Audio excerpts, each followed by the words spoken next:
Hello and welcome. Take a deep breath. I want you to consider the title of this audiobook for a moment. Emotional Minimalism, the Art of Caring Less and Living More. Let those words sink in. Caring less. Doesn't it sound wrong? Doesn't it go against everything we've ever been taught? From the time we were children, we were told to care. Care about our grades. Care about our work. Care about what people think. Care about the news. Care about being a good friend, a good partner, a good parent, a good citizen. Caring is presented as the ultimate virtue. The more you care, the better a person you are. But I want to ask you a question, a very personal, very direct question. How is all that caring working out for you? Right now, as you listen to my voice, I want you to do a quick scan of your own mind. Feel the weight of it all. The worry about that deadline at work. The simmering frustration from a conversation you had this morning. The anxiety about a bill that's due next week. The secondhand stress you absorbed from a friend's crisis. The low-grade anger from a headline you scrolled past on your phone. The regret over something you said yesterday replaying on a loop. It's all in there, isn't it? A buzzing, chaotic mess of concerns, obligations, and anxieties. Each one is like a single item you're carrying, a small stone perhaps. Individually, they're manageable. But when you're forced to carry thousands of them every single day, the weight becomes unbearable. You feel it in your body, don't you? The tightness in your shoulders, the knot in your stomach, the exhaustion that sleep never seems to fix. This is the physical price of caring about everything, all at once. You are carrying invisible luggage, and it is weighing you down, draining your energy, and stealing your joy. You are an emotional hoarder. Now, that's not an accusation. It's a diagnosis. And it's not your fault. You've been programmed to be this way by a society that glorifies busyness and mistakes perpetual anxiety for responsibility. More than that, you have been programmed by your own biology, by a brain that is running ancient software to deal with modern problems. You see, we live under the collective delusion that our capacity to care is infinite, that we can just keep adding worries to the pile without consequence. But your emotional energy is not a renewable resource. It is a finite, precious battery. And every single thing you choose to care about, whether it's a global crisis or a misplaced set of keys, draws power from that battery.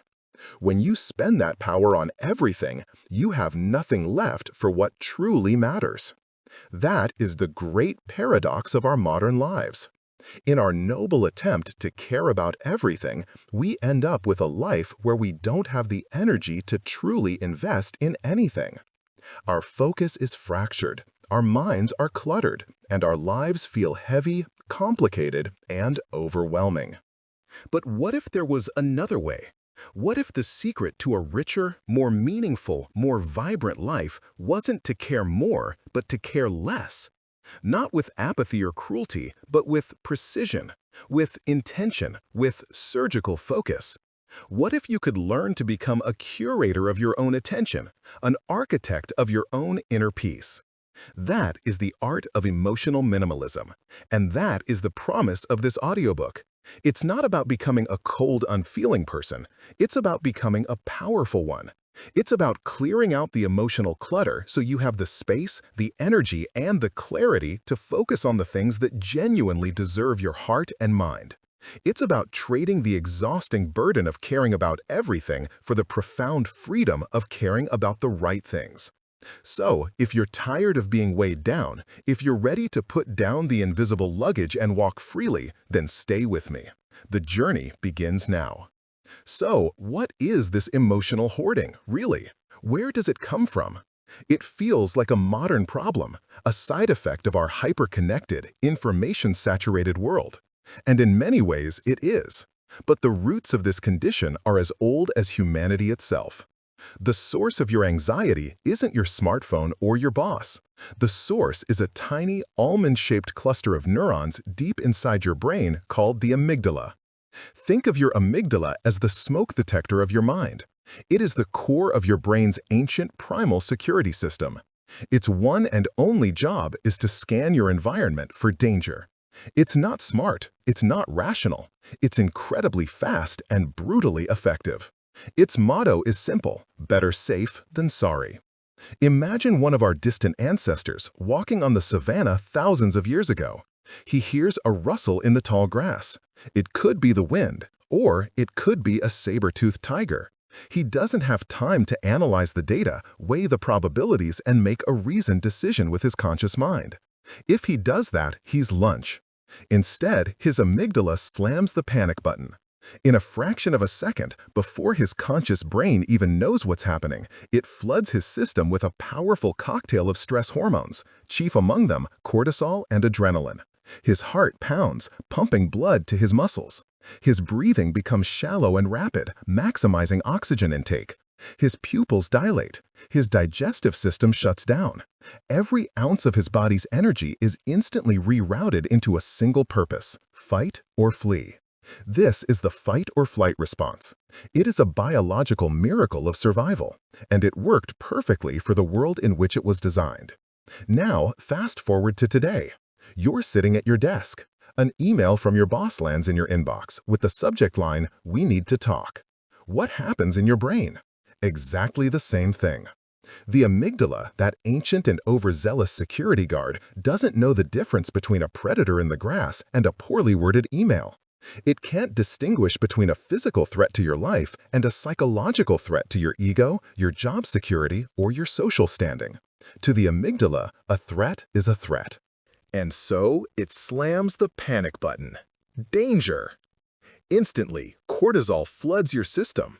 Your heart begins to race. Your hands feel a little clammy. Your stomach churns. You're sitting perfectly still in a climate-controlled office, but your body is preparing to outrun a tiger. You are experiencing a primal survival response to a digital notification. This is the central problem. We are running ancient, Stone Age software on the super-fast hardware of the 21st century. Your brain's threat detection system, which was perfectly calibrated for a world of infrequent, high-stakes physical dangers, is now active almost constantly in a world of frequent, low-stakes psychological stressors. Think about it. The traffic jam on the way to work, the person who cuts you off, the social media post you disagree with, the news alert about a crisis halfway around the world, the awkward silence in a meeting, the fear of what others think about your new haircut. Each of these moments, however trivial, is interpreted by your amygdala as a potential threat, and each one triggers a small release of cortisol. Individually, these are just small bursts of stress, a microdose of anxiety. But they are not individual events. They are a relentless, non-stop barrage from the moment you wake up and check your phone to the moment you fall asleep worrying about tomorrow. This constant, low-grade activation of your fight-or-flight system is what scientists call chronic stress, and it is the engine of emotional hoarding. This chronic stress is a state of permanent internal clutter. It's like having 100 browser tabs open in your mind at all times, all of them playing different videos, all of them draining your processing power. It makes it impossible to think clearly. It exhausts you. It robs you of your ability to be present, to connect with the people you love, to enjoy the simple moments of your life. You're physically in the room with your family, but your mind is elsewhere, battling imaginary tigers in your inbox and on your newsfeed. And here's the most frustrating part. Your conscious, rational mind knows this is absurd. The intelligent, logical part of your brain, the prefrontal cortex, understands that a passive-aggressive comment from a coworker is not a life-threatening event. But the amygdala is faster. It's the first responder. By the time your rational brain shows up to the scene, the cortisol is already flowing, the alarm bells are already ringing, and you're already in a state of emotional reaction. You've been hijacked. This is why simply telling yourself to calm down or not worry about it is so often useless. It's like a librarian calmly trying to reason with a blaring fire alarm. The alarm is too loud, too primal. It's designed to override everything else. So you are not weak. You are not broken. You are not too sensitive. You are a human being with a perfectly functioning, albeit outdated, survival system that is being triggered constantly by the modern world. You are an emotional hoarder because your brain is programmed to collect threats, and our world manufactures an infinite supply of them. You're clutching on to every single worry, every potential threat, every past grievance, because your biology is screaming at you that letting them go would be dangerous. But here is the good news. The most profound, life-altering news I can share with you. You are not a slave to the system. Your brain, as ancient and automatic as it can be, is also remarkably adaptable.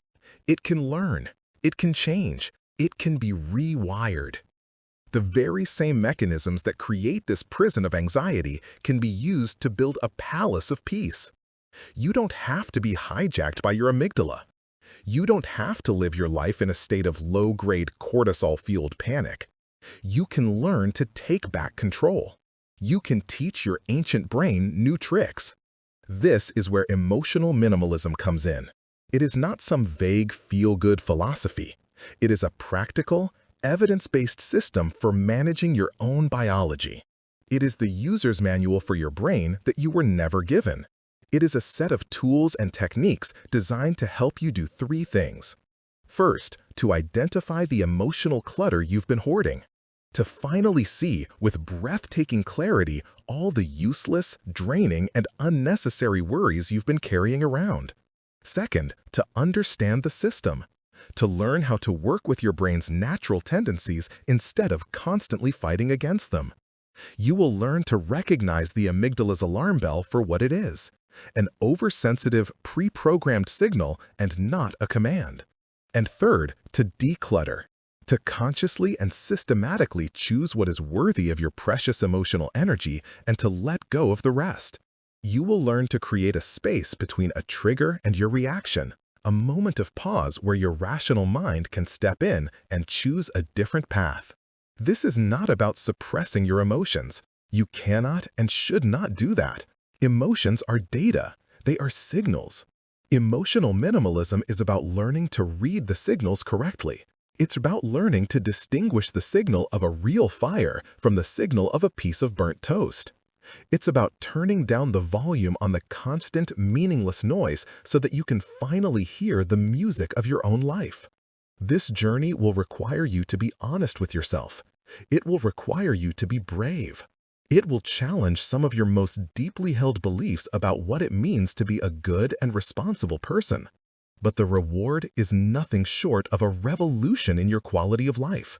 The reward is freedom. The reward is clarity. The reward is the deep, quiet, and profound joy that comes from living a life that is intentional, focused, and unburdened. A life where you are in control of your attention, not the other way around.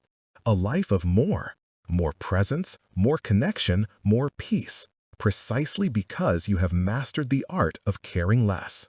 In the next chapter, we will dive deeper into the science of why we care too much.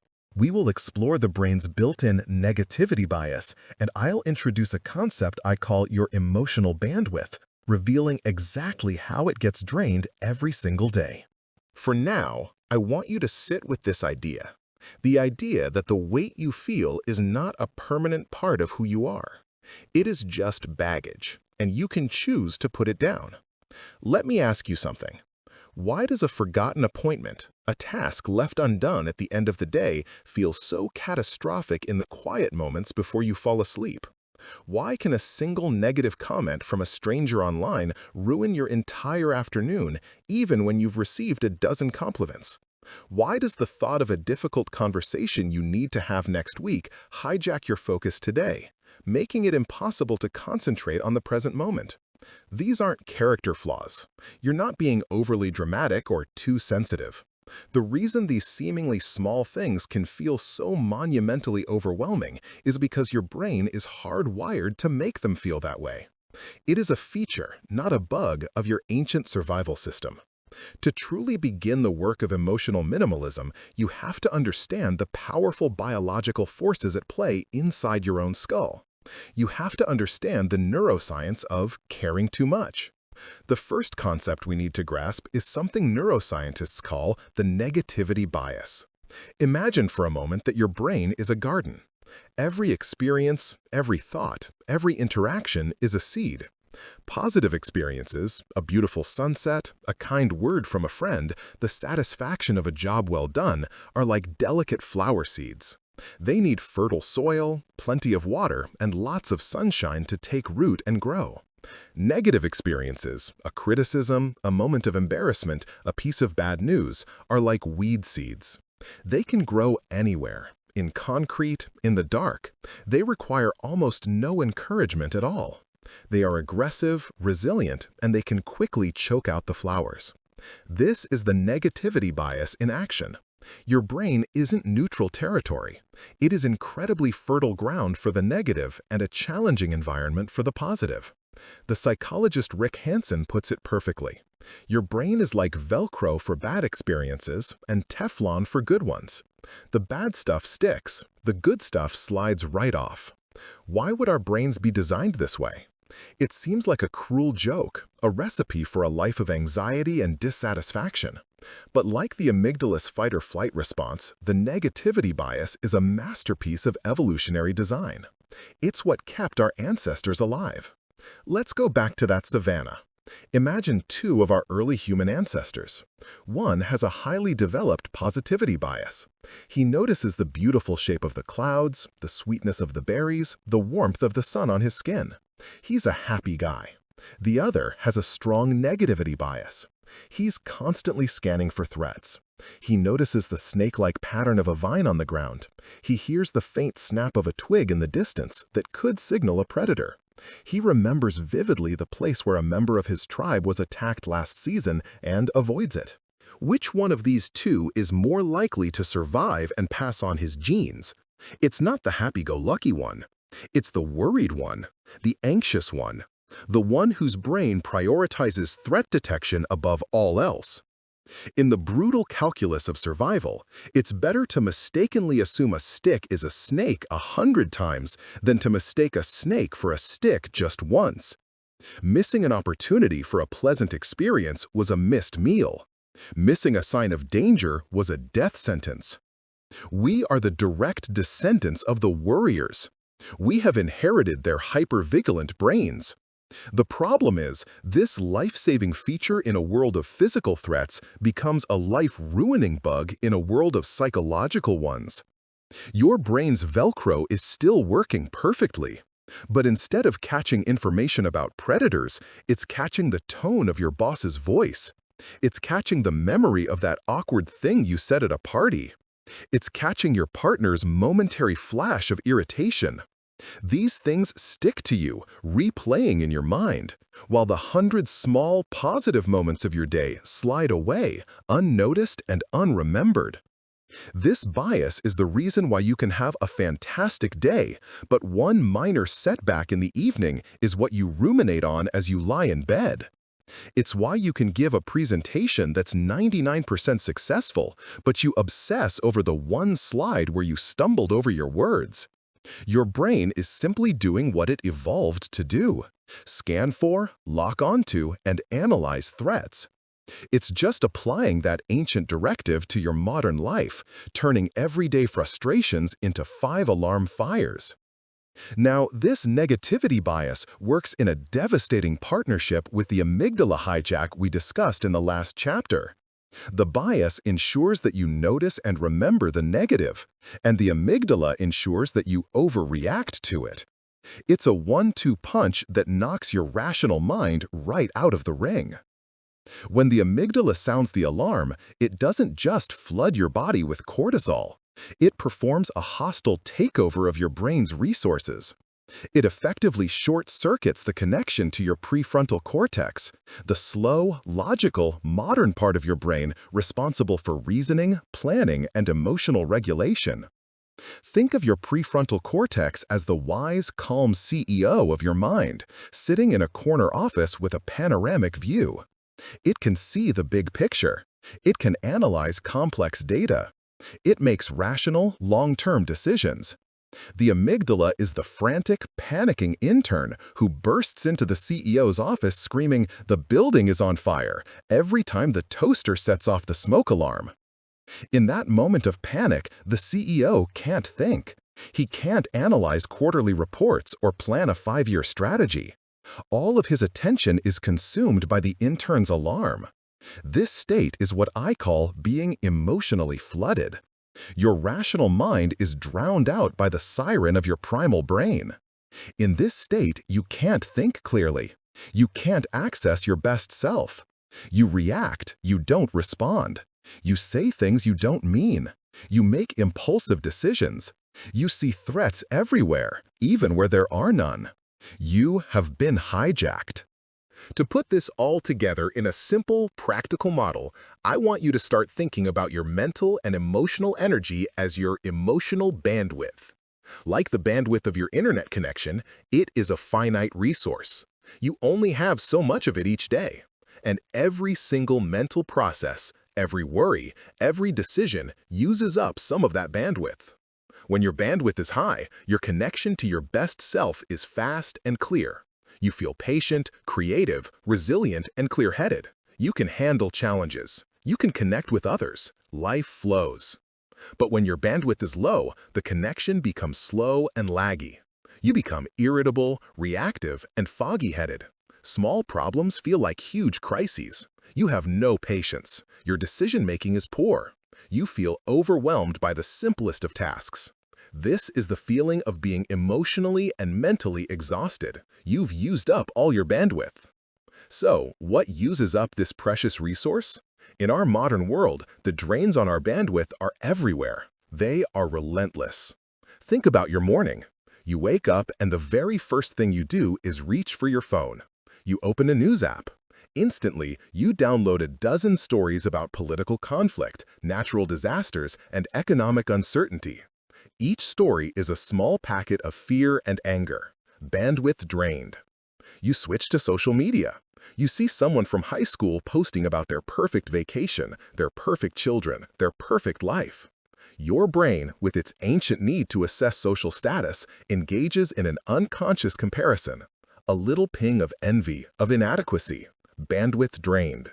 You see a post about a controversial topic. You read the comments. You feel a surge of outrage, of frustration with the state of the world. You might even type out an angry reply. Bandwidth drained.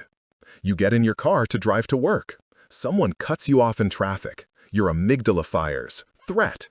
Cortisol surges. You lean on the horn, your heart pounding with anger. Bandwidth drained.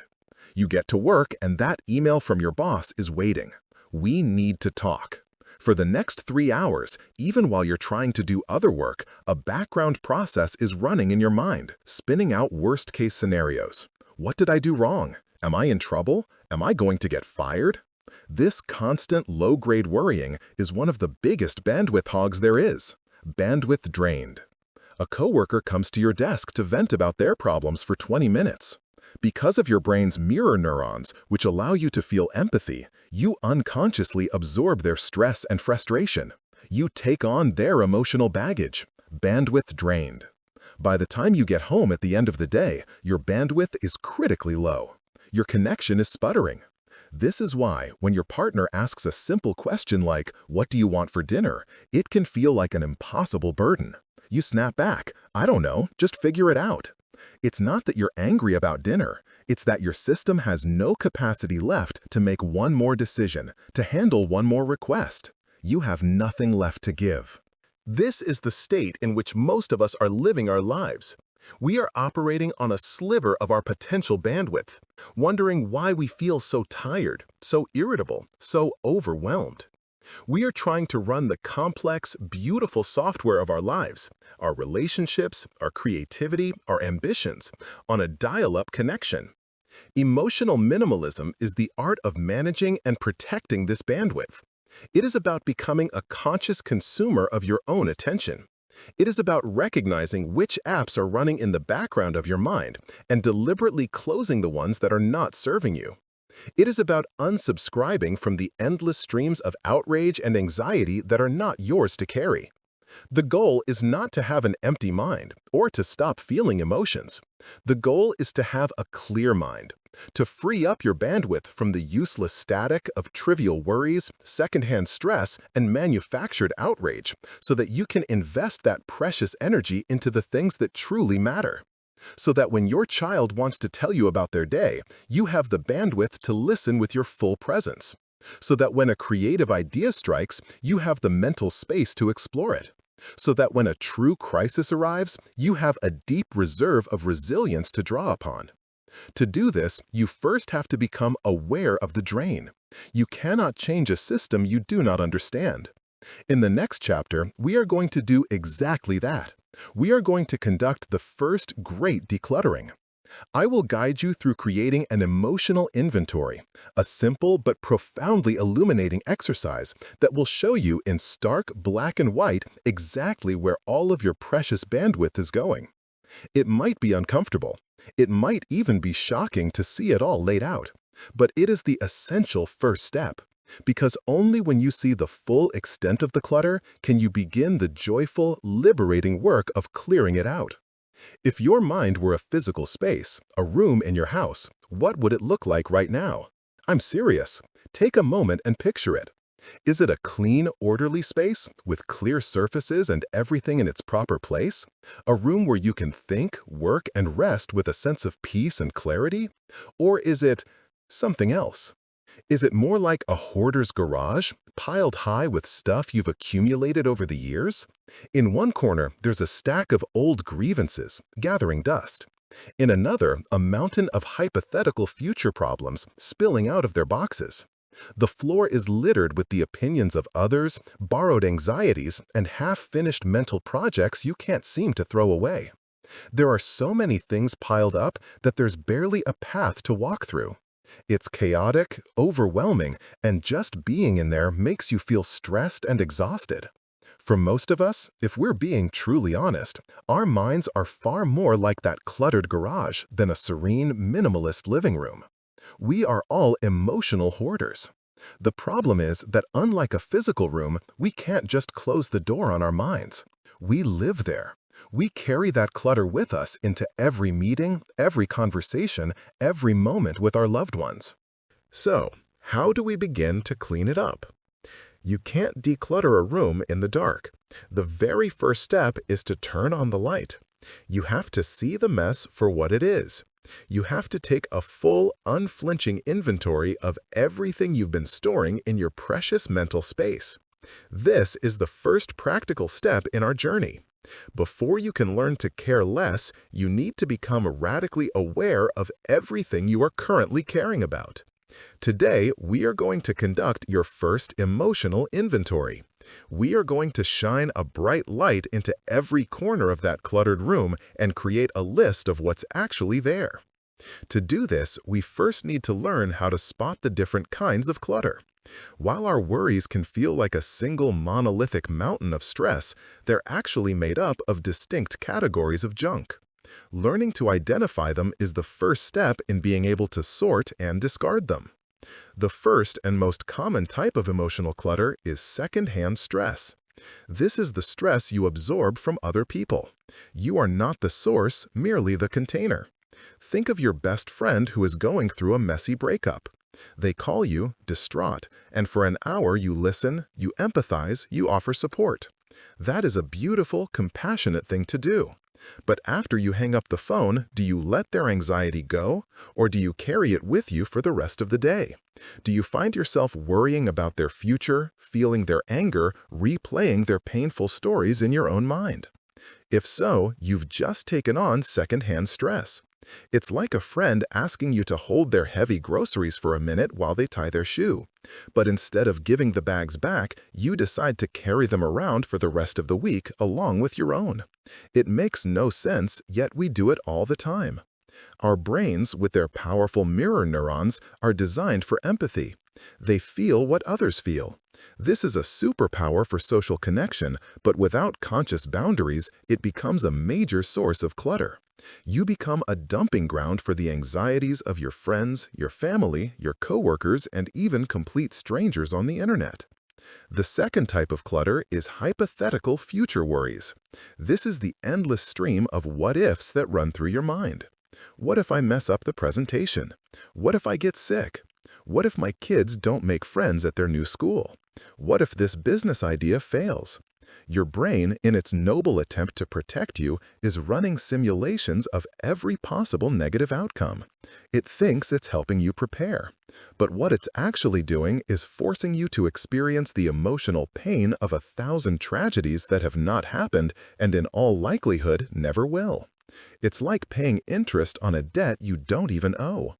When you are lost in hypothetical future worries, you are flooding your body with cortisol in response to a threat that exists only in your imagination. You are fighting ghosts. This is a massive drain on your emotional bandwidth, stealing your energy from the present moment, the only place where you have any real power to create the future you actually want.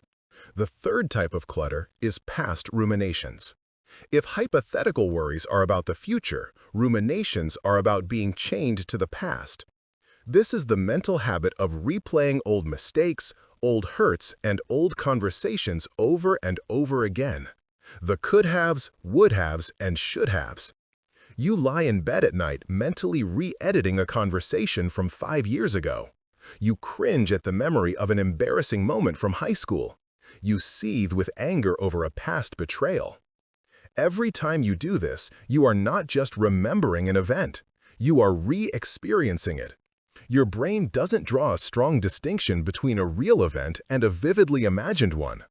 When you ruminate on a past failure, your body responds as if it is happening right now. You get a fresh hit of cortisol, a fresh wave of shame or anger. You are strengthening the neural pathways for that negative emotion, digging the groove deeper and deeper, making it even easier to slip into next time. Ruminating on the past is like trying to drive a car forward while staring intently into the rearview mirror. At best, you'll go nowhere. At worst, you'll crash.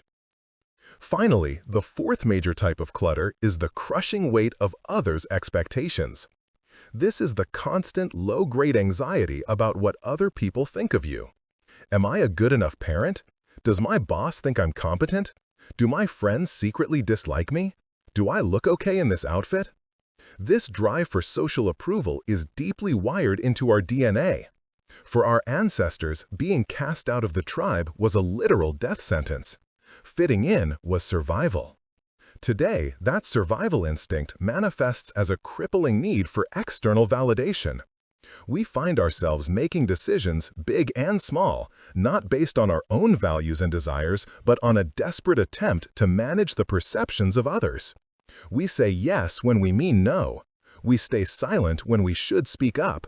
We exhaust ourselves trying to live up to an impossible, imaginary standard of perfection held in the minds of people who are, most likely, far too busy worrying about their own lives to be thinking about us at all. This is the heaviest clutter of all, because it forces you to carry not just your own baggage, but the perceived baggage of everyone you know.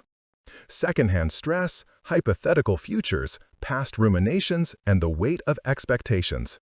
This is the junk that is clogging up your mind and draining your bandwidth. Now it's time to turn on the light. It's time for the caring inventory. This is a very simple but profoundly powerful exercise. It will take you just 24 hours. All you need is a small notebook you can carry with you or a notes app on your phone. For the next 24 hours, you are going to become a scientist of your own mind. Your mission is not to judge, not to fix, but simply to observe and record. Here's how it works. From this moment on, for the next full day, every time you feel that familiar pang of anxiety, worry, frustration, or anger, I want you to pause. And I want you to pull out your notebook or open your app and write down 2 simple things. First, what is the specific worry? Be as precise as possible. I'm stressed is too vague. Get specific.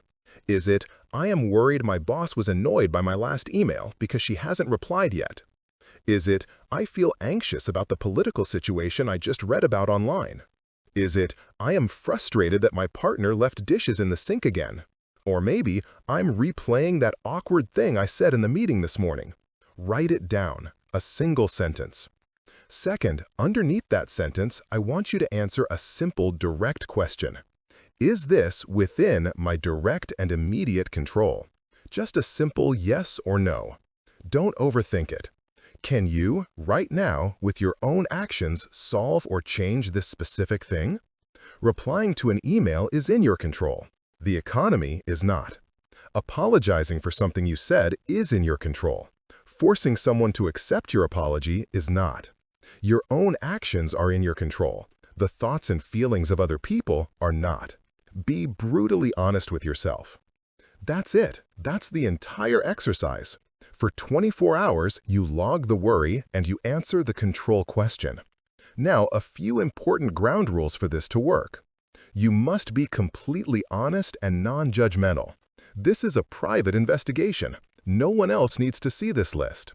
If you find yourself having the same worry 10 times in an hour, write it down 10 times. The goal is to create a true and accurate data set of what is occupying your mind. Don't filter, don't edit, just record. I know this might sound daunting, but I promise you, this single act of observation is the beginning of freedom. Because what do you think you will discover at the end of these 24 hours? When you look at your list, you will likely be shocked by two things. First, the sheer volume. You will be astonished at how long the list is. How many times a day your peace is disturbed by these mental intrusions. Things you weren't even consciously aware of will now be staring back at you in black and white. You will see, perhaps for the first time, the sheer amount of energy your mind is expending every single day on this background static of worry. Second, and this is the most important revelation of all, you will be stunned by how many times you wrote the word no in the control column. You will discover that the vast, overwhelming majority of your daily anxiety, perhaps 80%, 90%, or even 95%, is spent on things that are completely, utterly outside of your control. Hypothetical futures that haven't happened, past events that can't be changed, the decisions and emotions of other people, global events. When you see this, I don't want you to feel discouraged. I want you to feel liberated.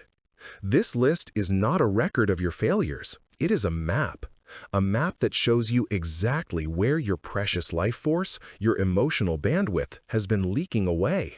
For years, you have been trying to plug 100 different holes without knowing where they are. Now you know. You can see them. You have just turned on the lights in that cluttered room. It's a mess. It's overwhelming. But for the first time, you can see what you're dealing with. You can see the piles of secondhand stress. You can see the boxes of what-ifs. You can see the dusty old ruminations. It is no longer an invisible, shapeless force that controls you. It is a tangible list of items. And if something is on a list, it can be managed. It can be sorted. It can be thrown away. This inventory is the foundation for everything we will do from this point forward. You cannot change what you are not aware of. Today, you have chosen awareness. This is the hardest and most important step. In our next chapter, we are going to learn the first and most fundamental tool of the emotional minimalist. Now that you have a list of the clutter, I'm going to teach you how to handle each item as it appears in real time. We are going to learn a technique that allows you to break the cycle of automatic reactivity, a way to create a space between a trigger and your response. We are going to learn how to master the pause. So, complete your inventory. Be diligent. Be honest. Be brave. Your new decluttered life is on the other side of this awareness. By now, you have taken a brave and honest look at the state of your own mind. You have your inventory. It might be long, it might be messy, but it is real. You can see, perhaps for the first time, the sheer volume of worries, anxieties, and obligations that have been running in the background, consuming your precious emotional bandwidth. You see the clutter. Now, the real work, the liberating work, begins. So, let me ask you a question. What if the most powerful, transformative action you could take in a moment of panic, in a surge of anger, or in a wave of overwhelming anxiety was to do absolutely nothing?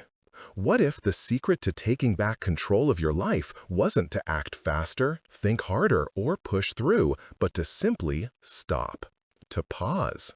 It sounds counterintuitive. Our world screams for instant reaction. A notification pops up, and we must click it.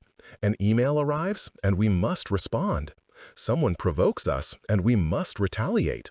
We live in a state of constant reflexive action. This is the unconscious cycle that keeps us trapped. A trigger happens, that critical email, that passive-aggressive comment, that traffic jam, and in the fraction of a second that follows, your amygdala hijacks your brain. The cortisol floods your system, and you react. There is no space between the stimulus and the reaction. It's a single, fused event. A spark hits a fuse, and an explosion is inevitable. This is the chain reaction that drains your bandwidth, fuels your stress, and makes you feel like a puppet whose strings are being pulled by external events and other people's moods. But what if you could break that chain? What if you could insert a single, powerful link into that sequence? Stimulus, pause, response. That pause, that tiny sliver of intentional silence, that brief moment of doing nothing is everything. It is the space where your freedom lives. It is the gap between the person you have been and the person you are choosing to become. It is the single most fundamental skill of the emotional minimalist. Mastering this pause is like a prisoner discovering the key to his own cell. Let's look at what's actually happening in your brain. As we've discussed, the amygdala is incredibly fast. It's the first responder. Its alarm is loud, primal, and immediate. Your prefrontal cortex, your rational, wise, conscious mind, is much slower. It needs a moment to power up and assess the situation logically. The problem is that in a normal amygdala hijack, it never gets that moment. The alarm is already screaming, and you're already reacting before your conscious mind can even get its shoes on. The pause is you consciously and deliberately giving your prefrontal cortex time to get to the scene. It's you saying, okay, I hear the alarm, I feel the surge of panic, but I'm not going to do anything just yet. I'm going to wait for the CEO of my brain to arrive before I make a decision. Think of it like a neurological circuit breaker. The external event, the trigger, is a power surge coming down the line. In your old reactive pattern, that surge hits your system, overloads everything, and causes an emotional blackout. You get angry, you lash out, you break down. The pause is you installing a circuit breaker. The surge still comes, you still feel that initial jolt, but before it can overload your entire system, you consciously flip the switch. Click.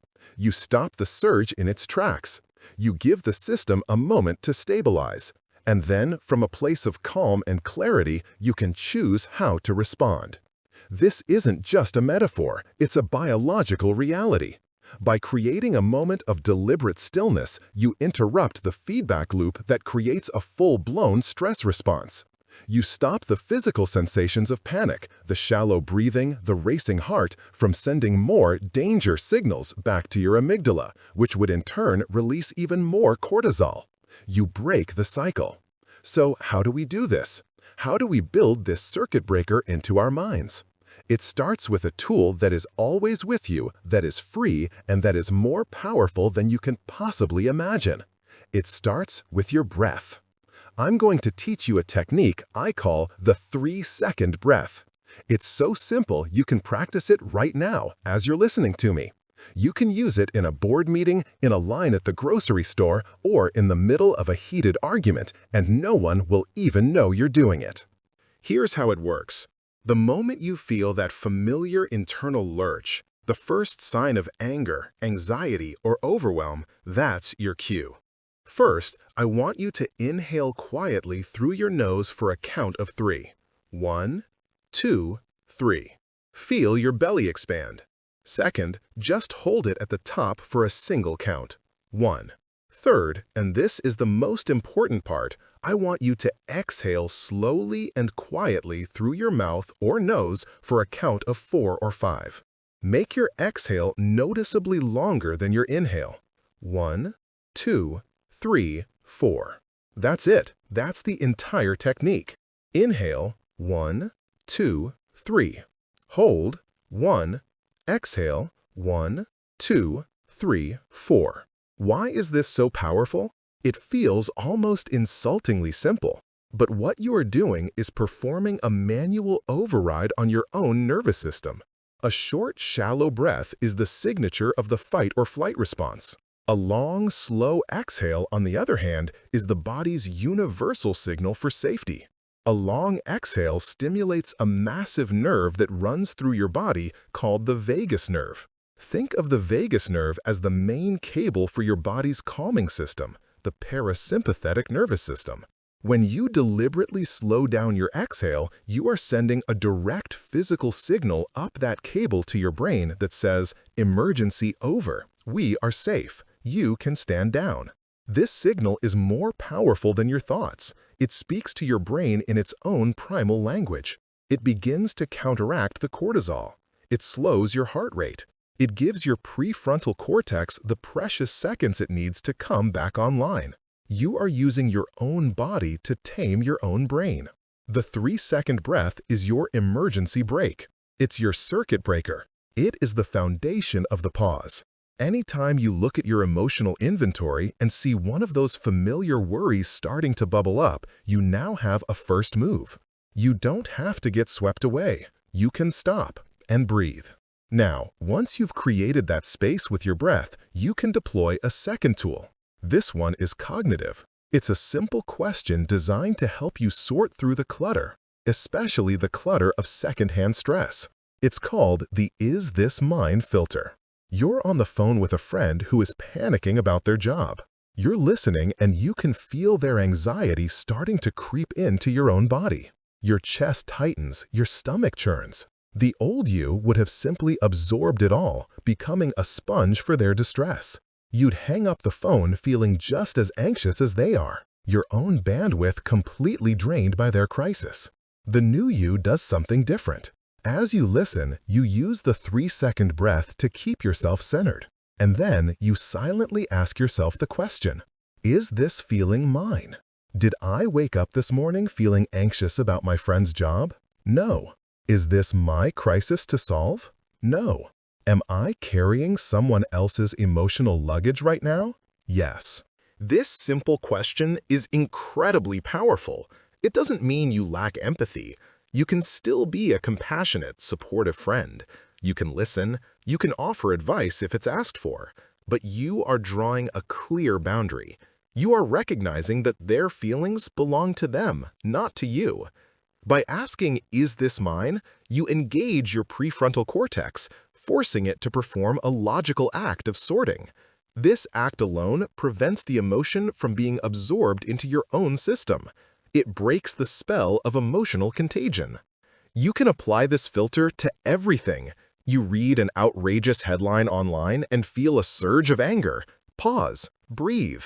Is this mine? Is this my immediate battle to fight right now? Or am I letting a stranger's algorithm hijack my peace of mind? Your coworker comes to your desk to complain about their workload. You feel your own stress levels rising in sympathy. Pause. Breathe. Is this mine? This filter allows you to shift from being a passive sponge soaking up every stray emotion in your environment to being a compassionate but detached observer.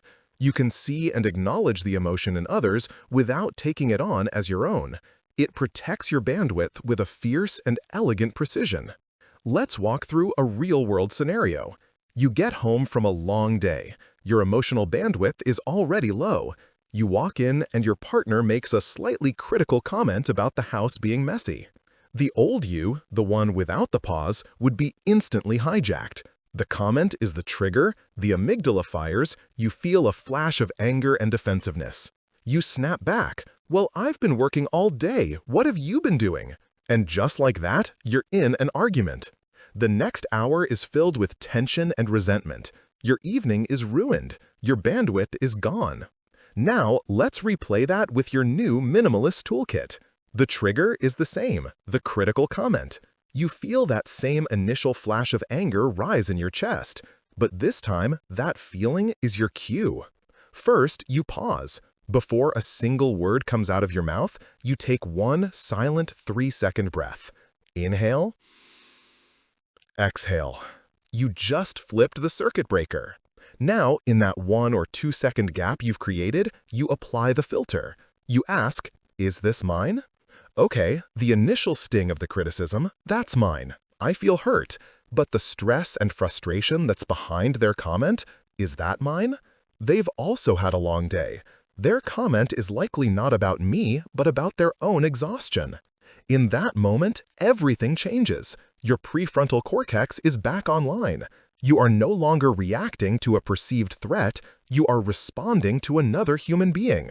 Instead of snapping back, you might say, "It's been a long day, hasn't it? I'm exhausted too. Let's tackle this together in a few minutes." Do you see the difference? The outcome is radically different. The conflict is de-escalated, the connection is preserved, your peace is protected. And it all happened because you inserted a 2-second pause between the stimulus and your response. This is a skill. It is a muscle. And like any muscle, it will feel weak and awkward at first. You will forget to do it. You will get hijacked. You will react. And 5 minutes later, you'll remember, I was supposed to pause. That is not a failure. That is a success. That moment of remembering is a rep. The next time, you might remember in 3 minutes, then 1 minute. Then, eventually, you will catch yourself in the moment. Every time you practice the pause, you are performing a small act of neuroplasticity. You are physically weakening the old, overgrown, reactive neural pathway and building a new, strong, intentional one. You are literally rewiring your brain for peace.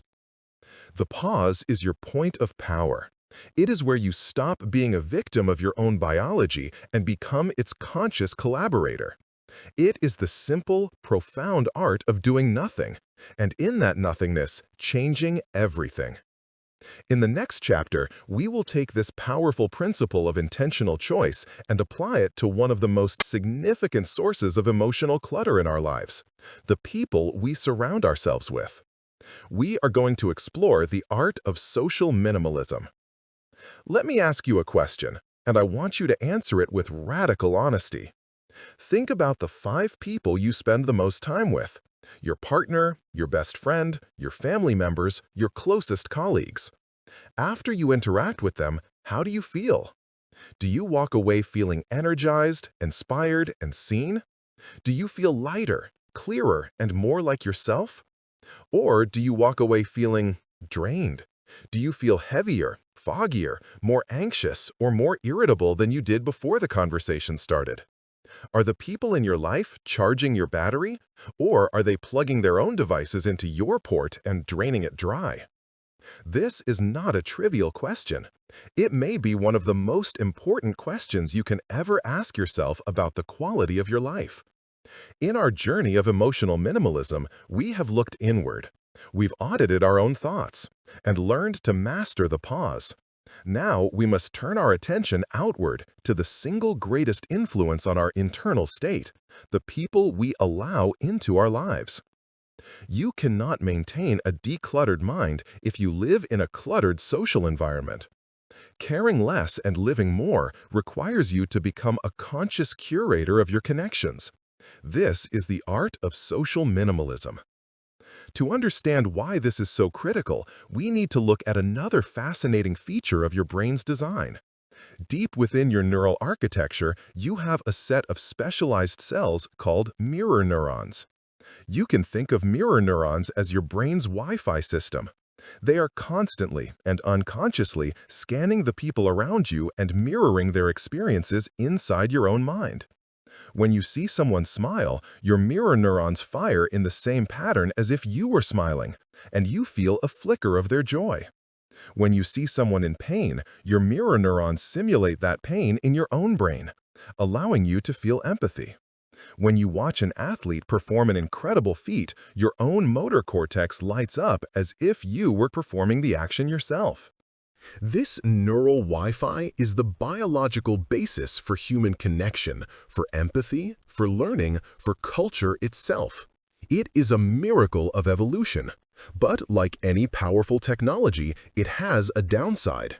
Just as your Wi-Fi network can connect to a brilliant, life-changing live stream, it can also be used to download a virus.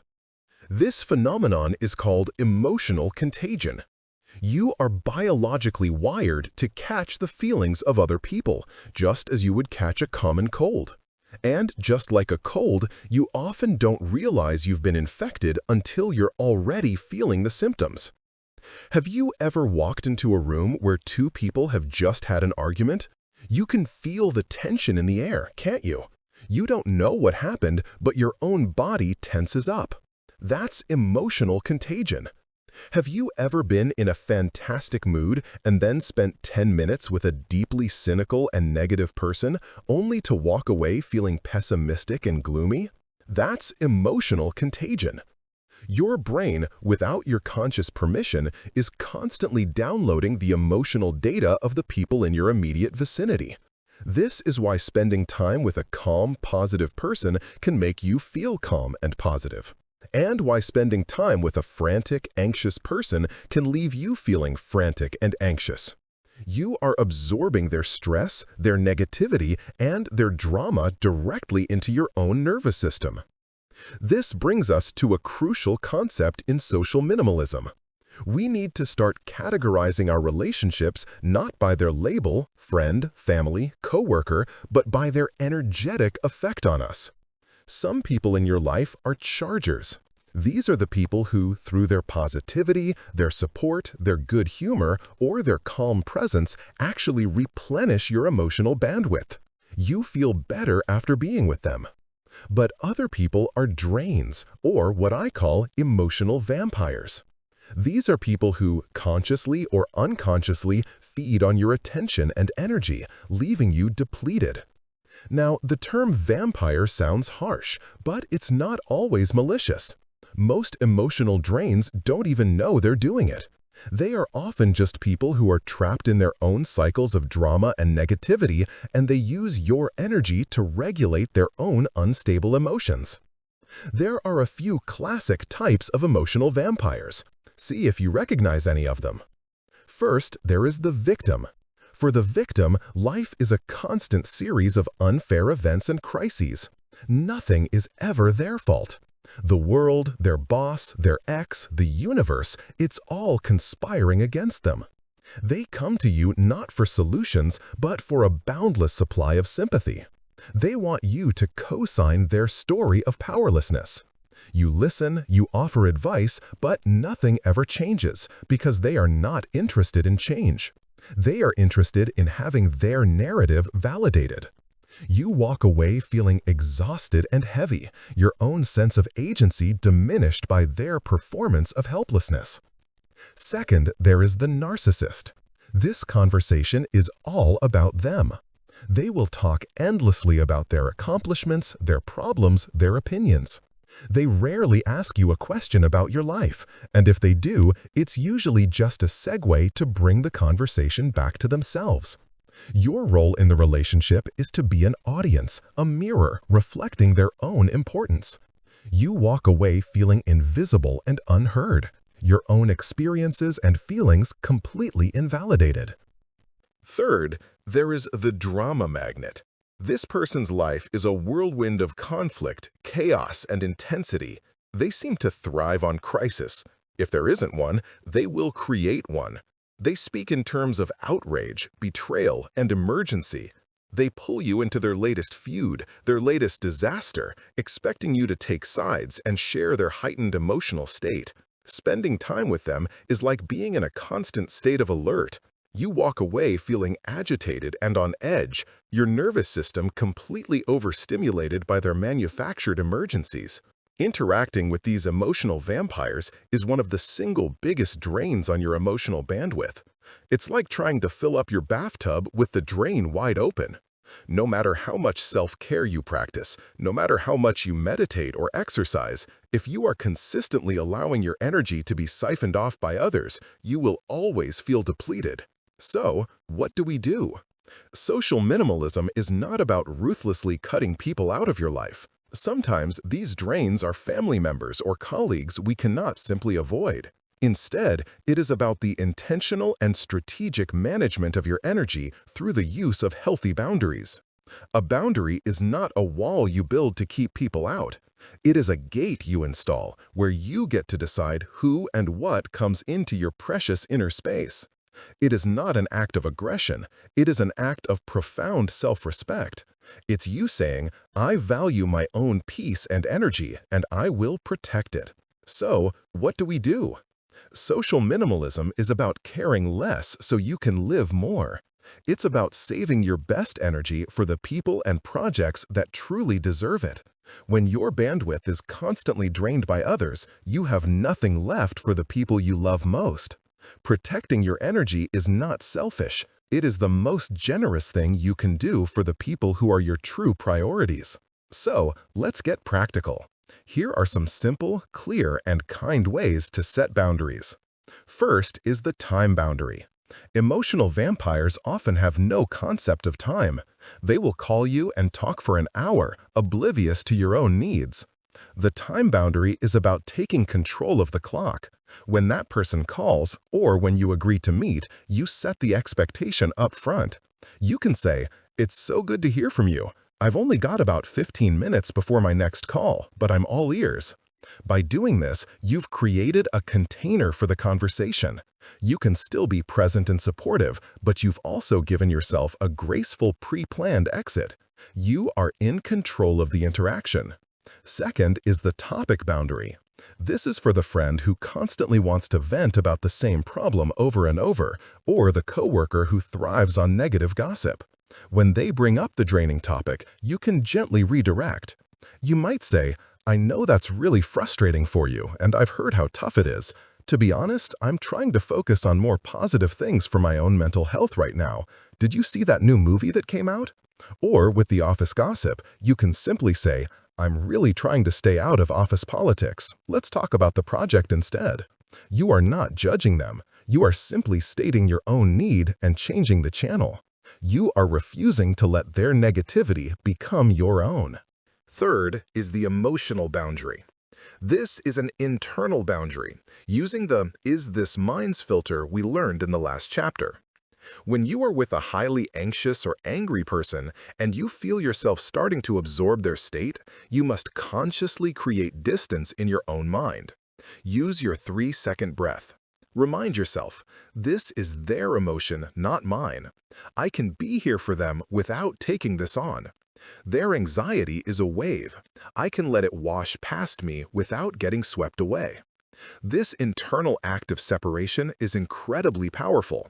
It allows you to remain a compassionate presence without becoming an emotional dumping ground. Finally, you need a strategy for the graceful exit. Sometimes you find yourself trapped in a draining conversation you didn't see coming. You need a way out that is both firm and polite. Simple phrases work best. "Wow, it sounds like you have a lot on your plate. I need to get back to my work now, but let's catch up another time." Or, "I need to go make a phone call, but it was good to see you." Or, even a simple, "I have to run, but thank you for sharing that with me." The key is to be direct, kind, and to not over-explain or apologize. You have a right to end a conversation. You have a right to leave. Practicing social minimalism also means actively investing more of your time and energy in your chargers. Identify the people in your life who make you feel good. Make a conscious effort to schedule time with them. Think of it as plugging your own battery into a power source. A 10-minute phone call with a positive, supportive friend can do more to replenish your bandwidth than an hour of meditation if your social life is filled with drains. Curate your connections, water the flowers, and, gently but firmly, remove the weeds. This process is a journey. It requires you to be brave. It requires you to disappoint some people. But the reward is immense. It is the reclamation of your own energy. It is the peace that comes from surrounding yourself with people who lift you up rather than pull you down. It is creating a social life that is a sanctuary, not a battlefield. Now that we've decluttered your social environment, in the next chapter, we will turn to the other major external force that clutters our minds and hijacks our emotions, our daily information diet. It is time for a digital detox.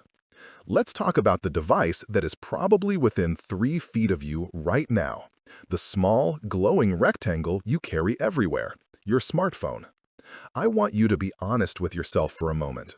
Is that phone a window to the world, a tool for connection and knowledge that you control?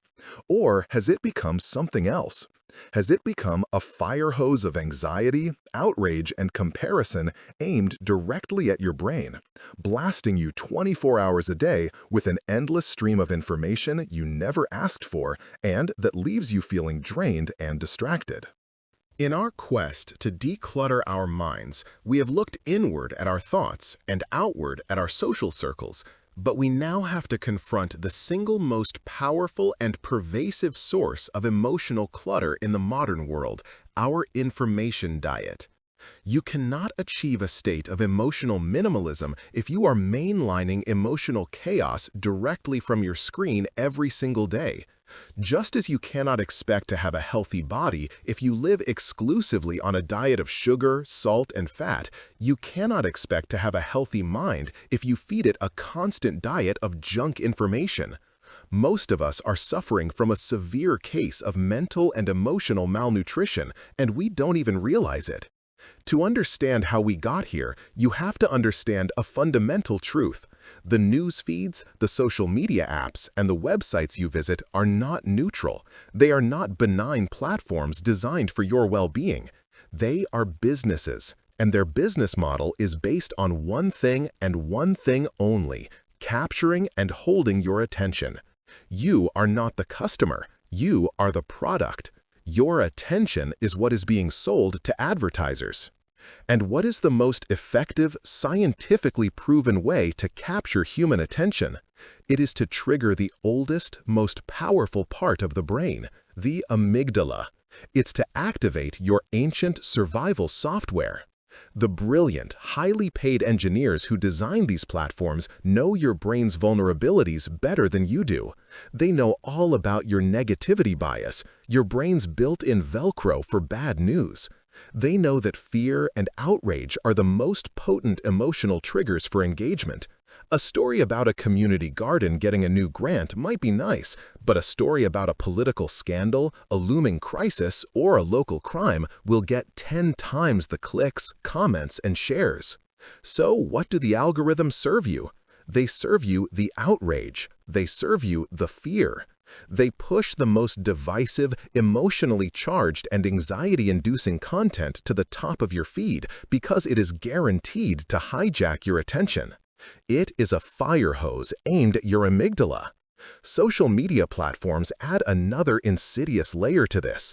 They tap into our primal need for social validation and our deep-seated fear of being cast out of the tribe. Every like, every share, every positive comment delivers a tiny hit of dopamine, a pleasure chemical in the brain.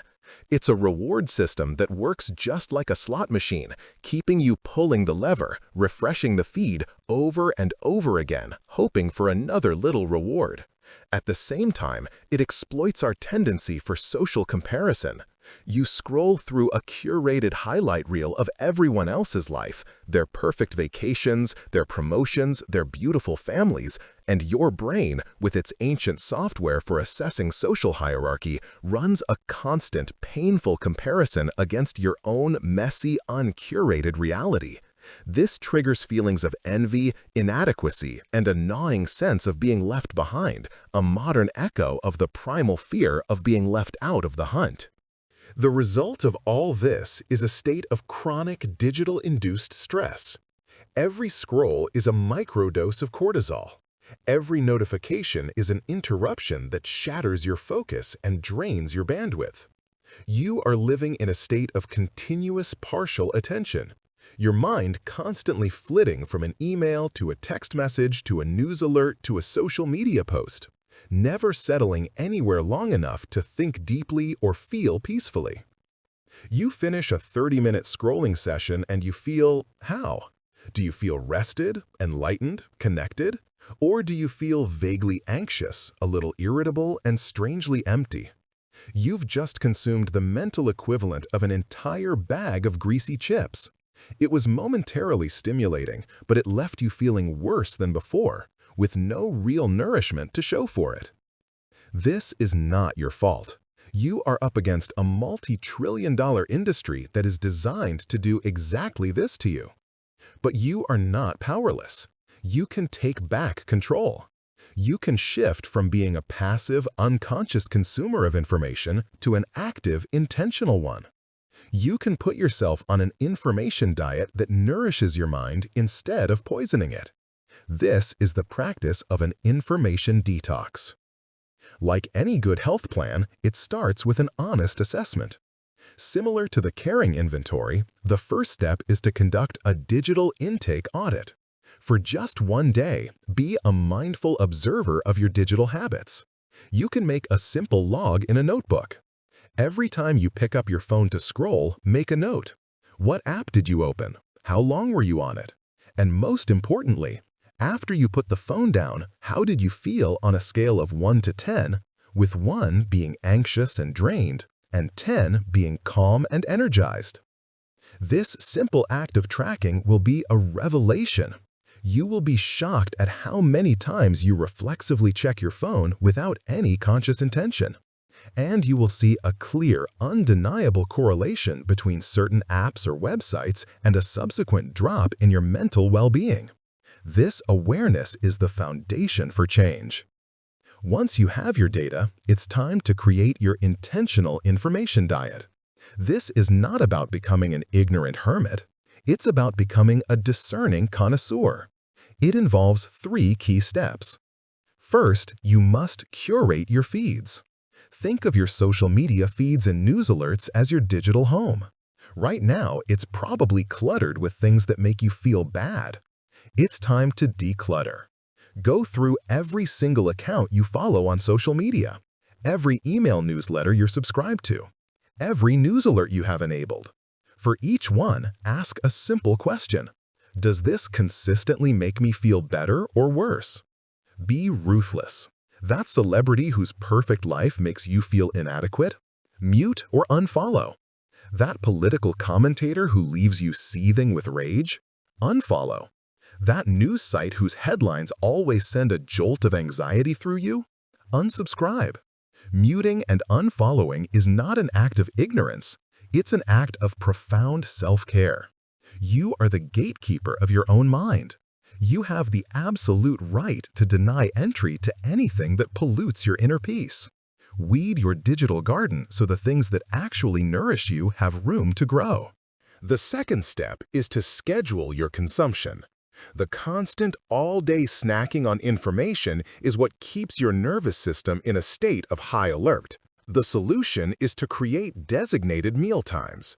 Decide on 2 or at most 3 specific times a day when you will check the news or social media. For example, you might decide to spend 15 minutes catching up on the world after breakfast and another 15 minutes in the late afternoon.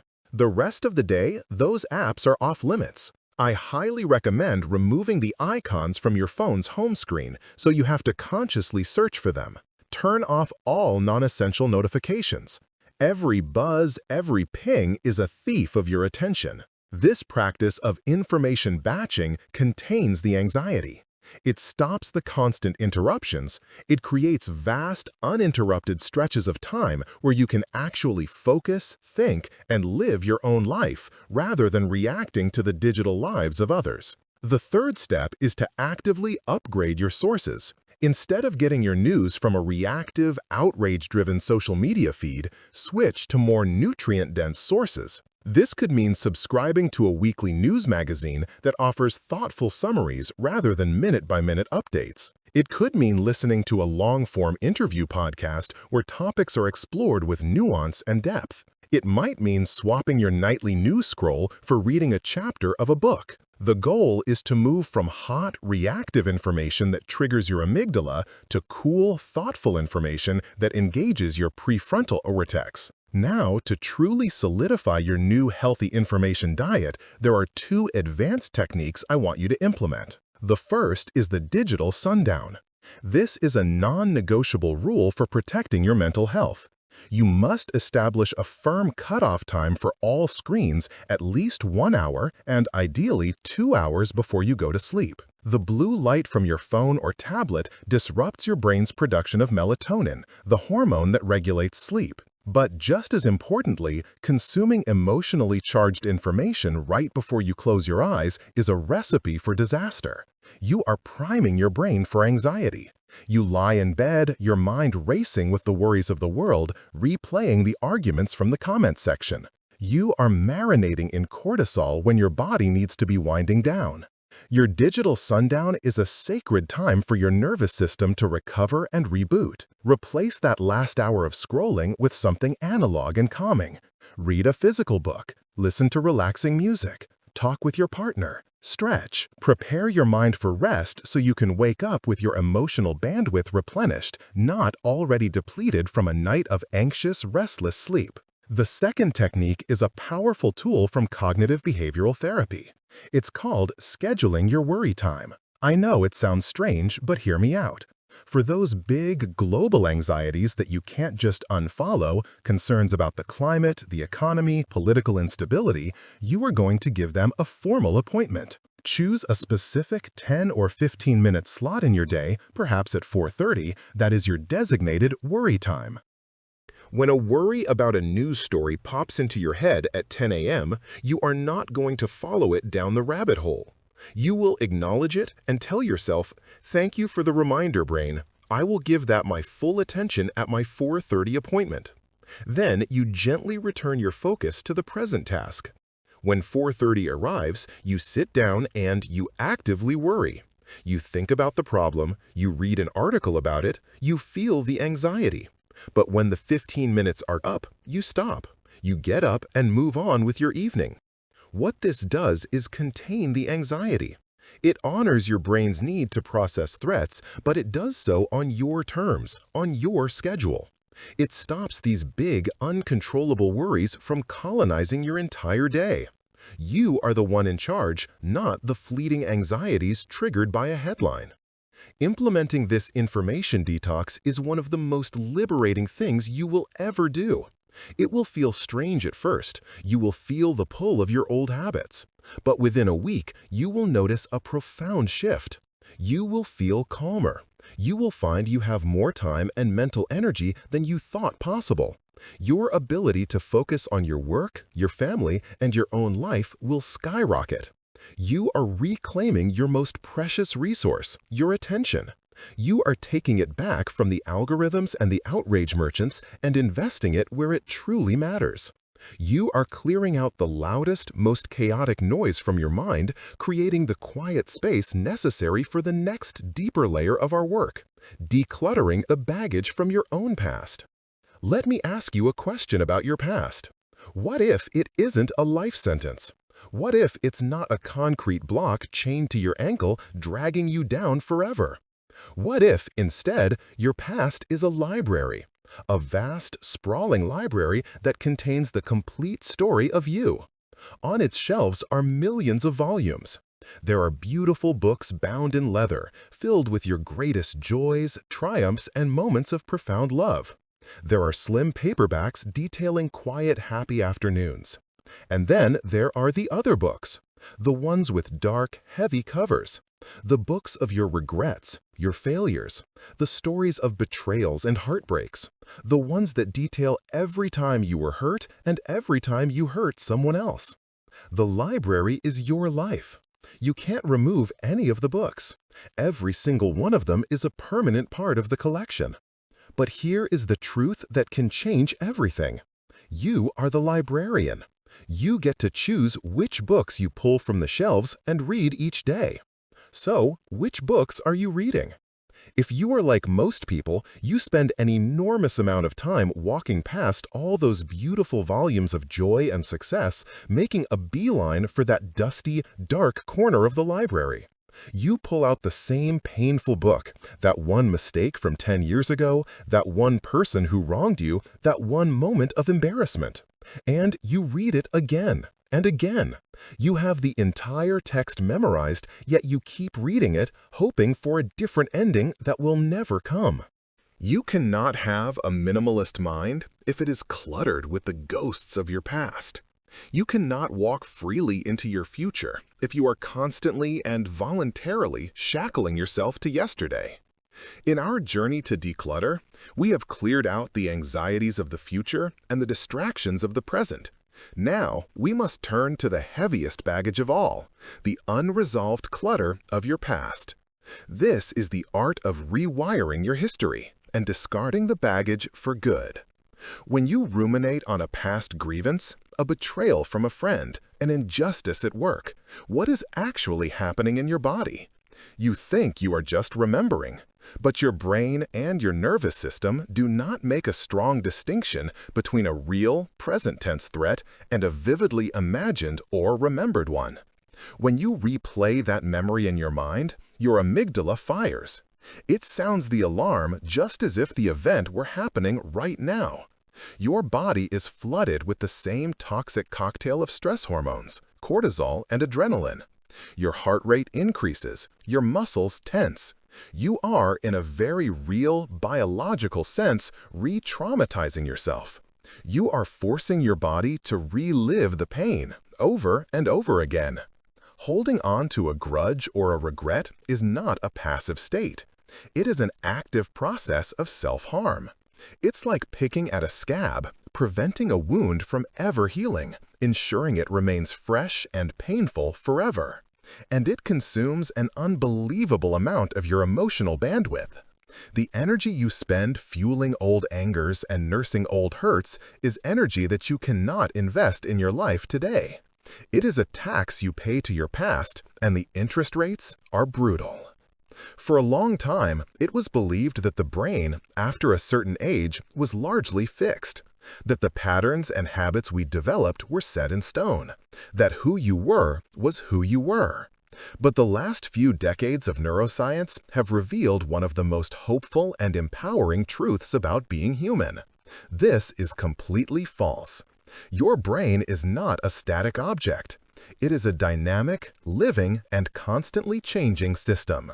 This capacity for change is called neuroplasticity. Think of your brain not as a finished sculpture, but as a vast field of fresh snow. Every time you have a thought, a feeling, or perform an action, you create a track in that snow.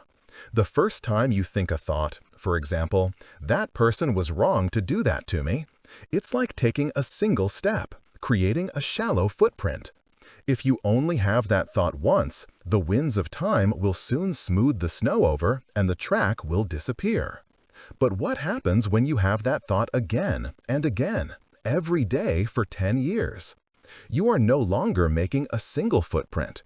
You are walking the same path over and over, packing the snow down.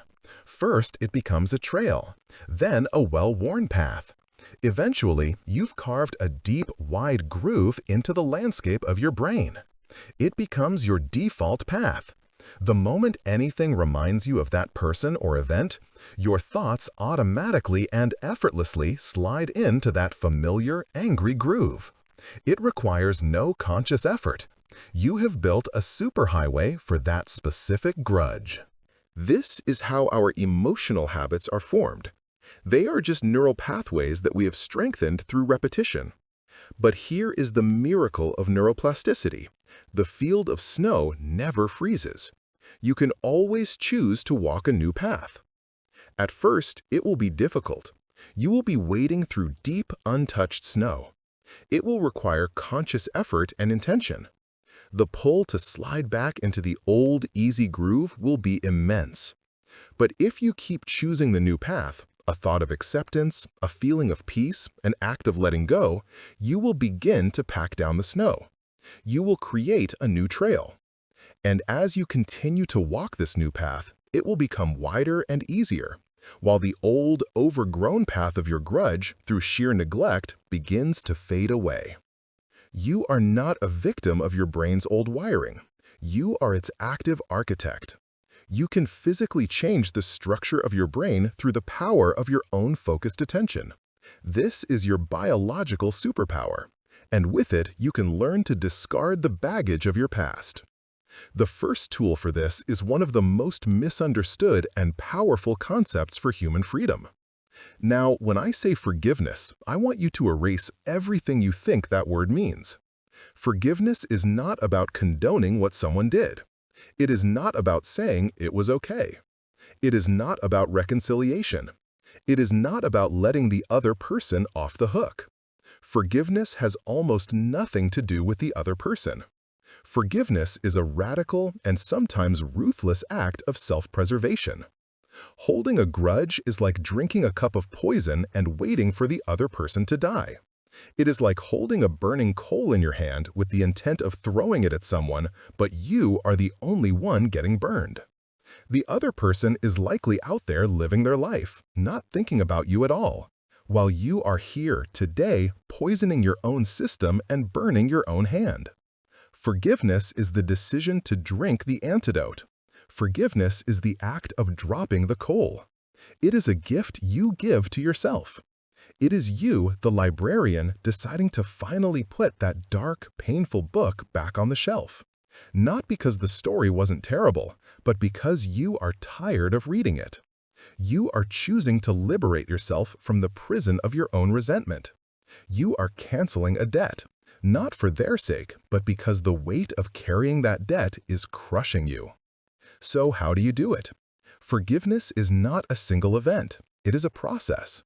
It often begins with the simple, conscious intention.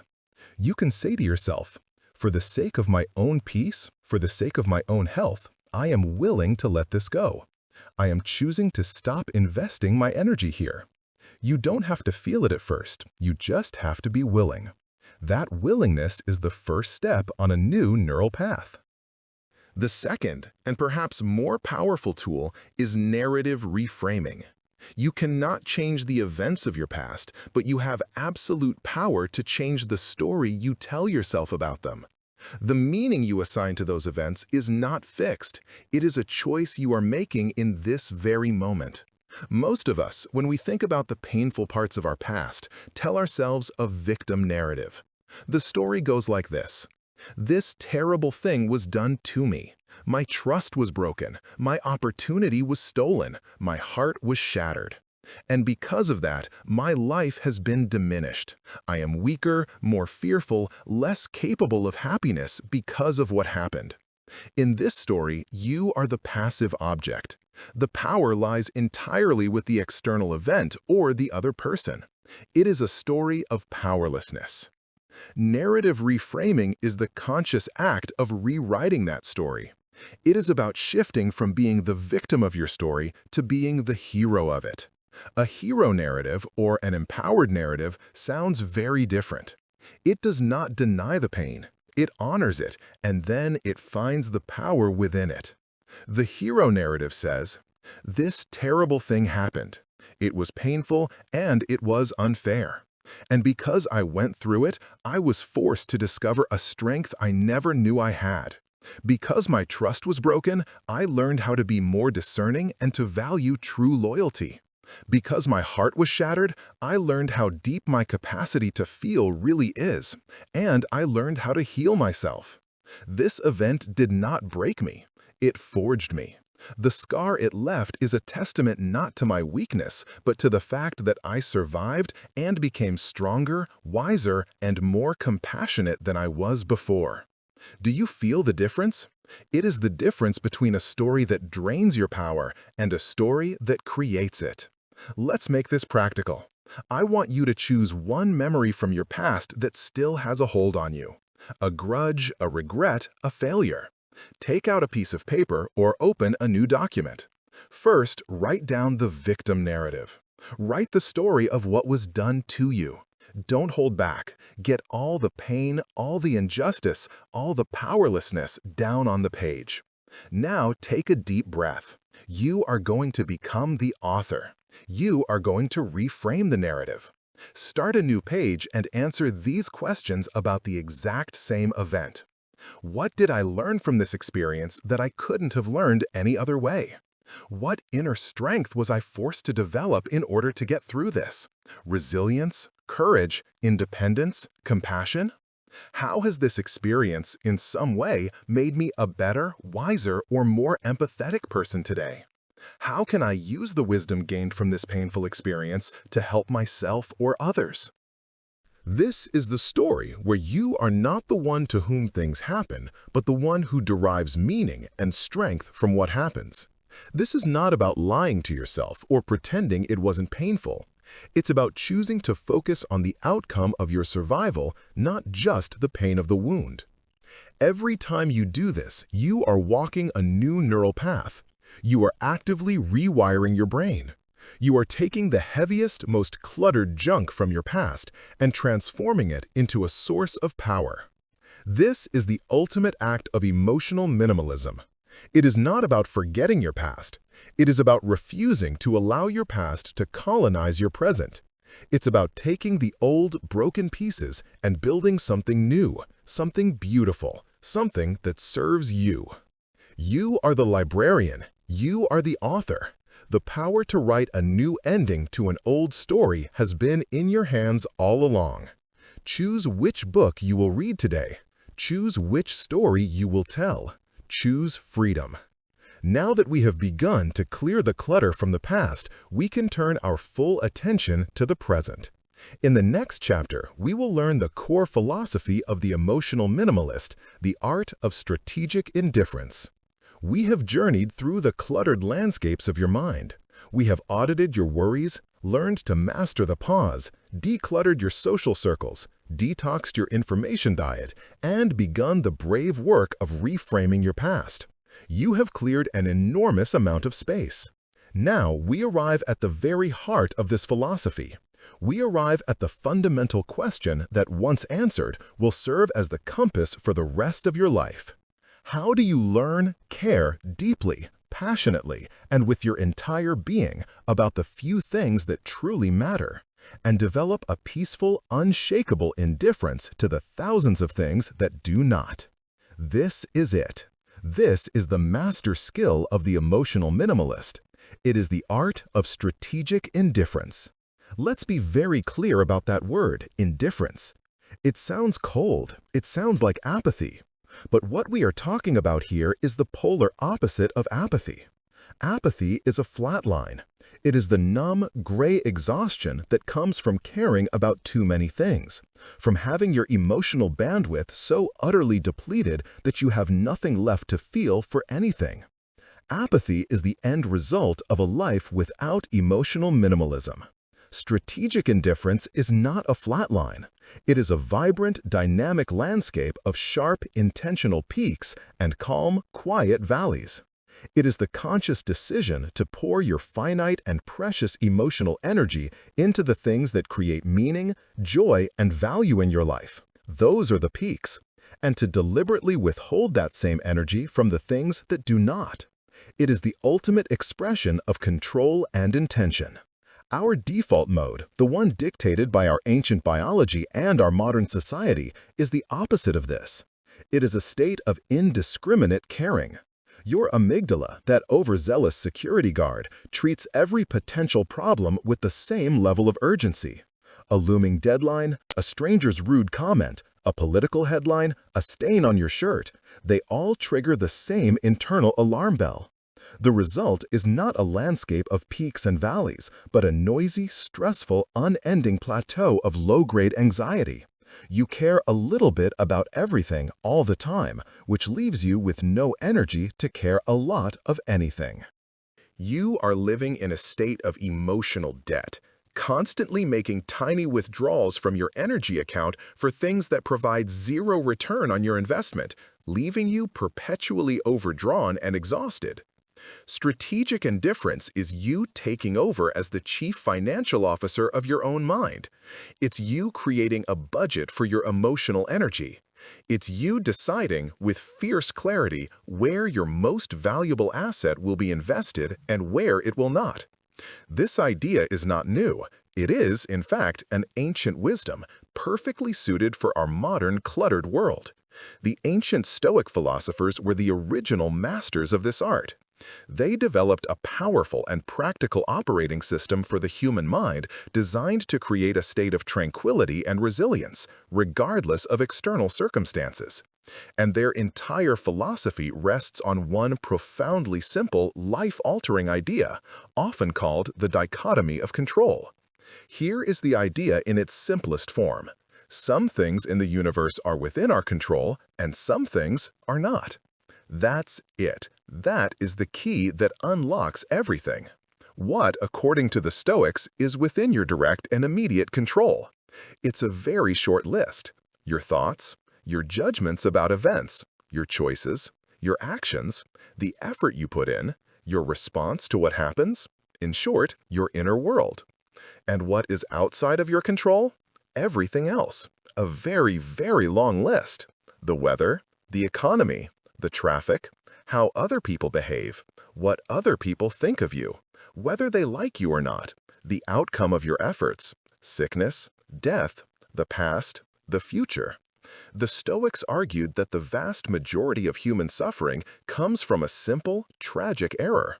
We spend our lives trying to control the things that are, by their very nature, uncontrollable, while simultaneously neglecting the few things that are completely within our power.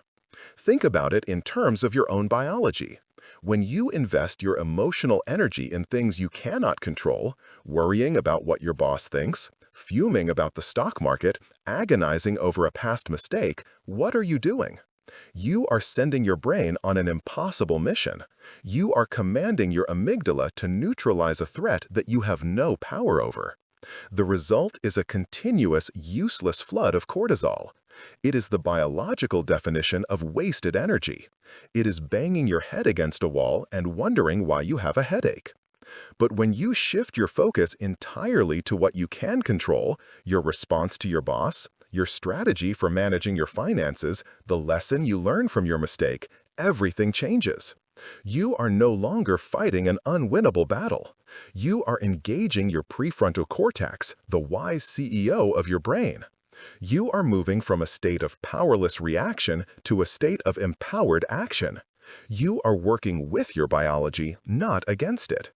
This is the foundation of strategic indifference. It is the constant, moment-to-moment practice of sorting every event, every worry, every frustration into one of two buckets, mine or not mine. If it's in your control, you give it your full, focused attention. If it is not, you practice the art of letting it go. You develop a peaceful, strategic indifference.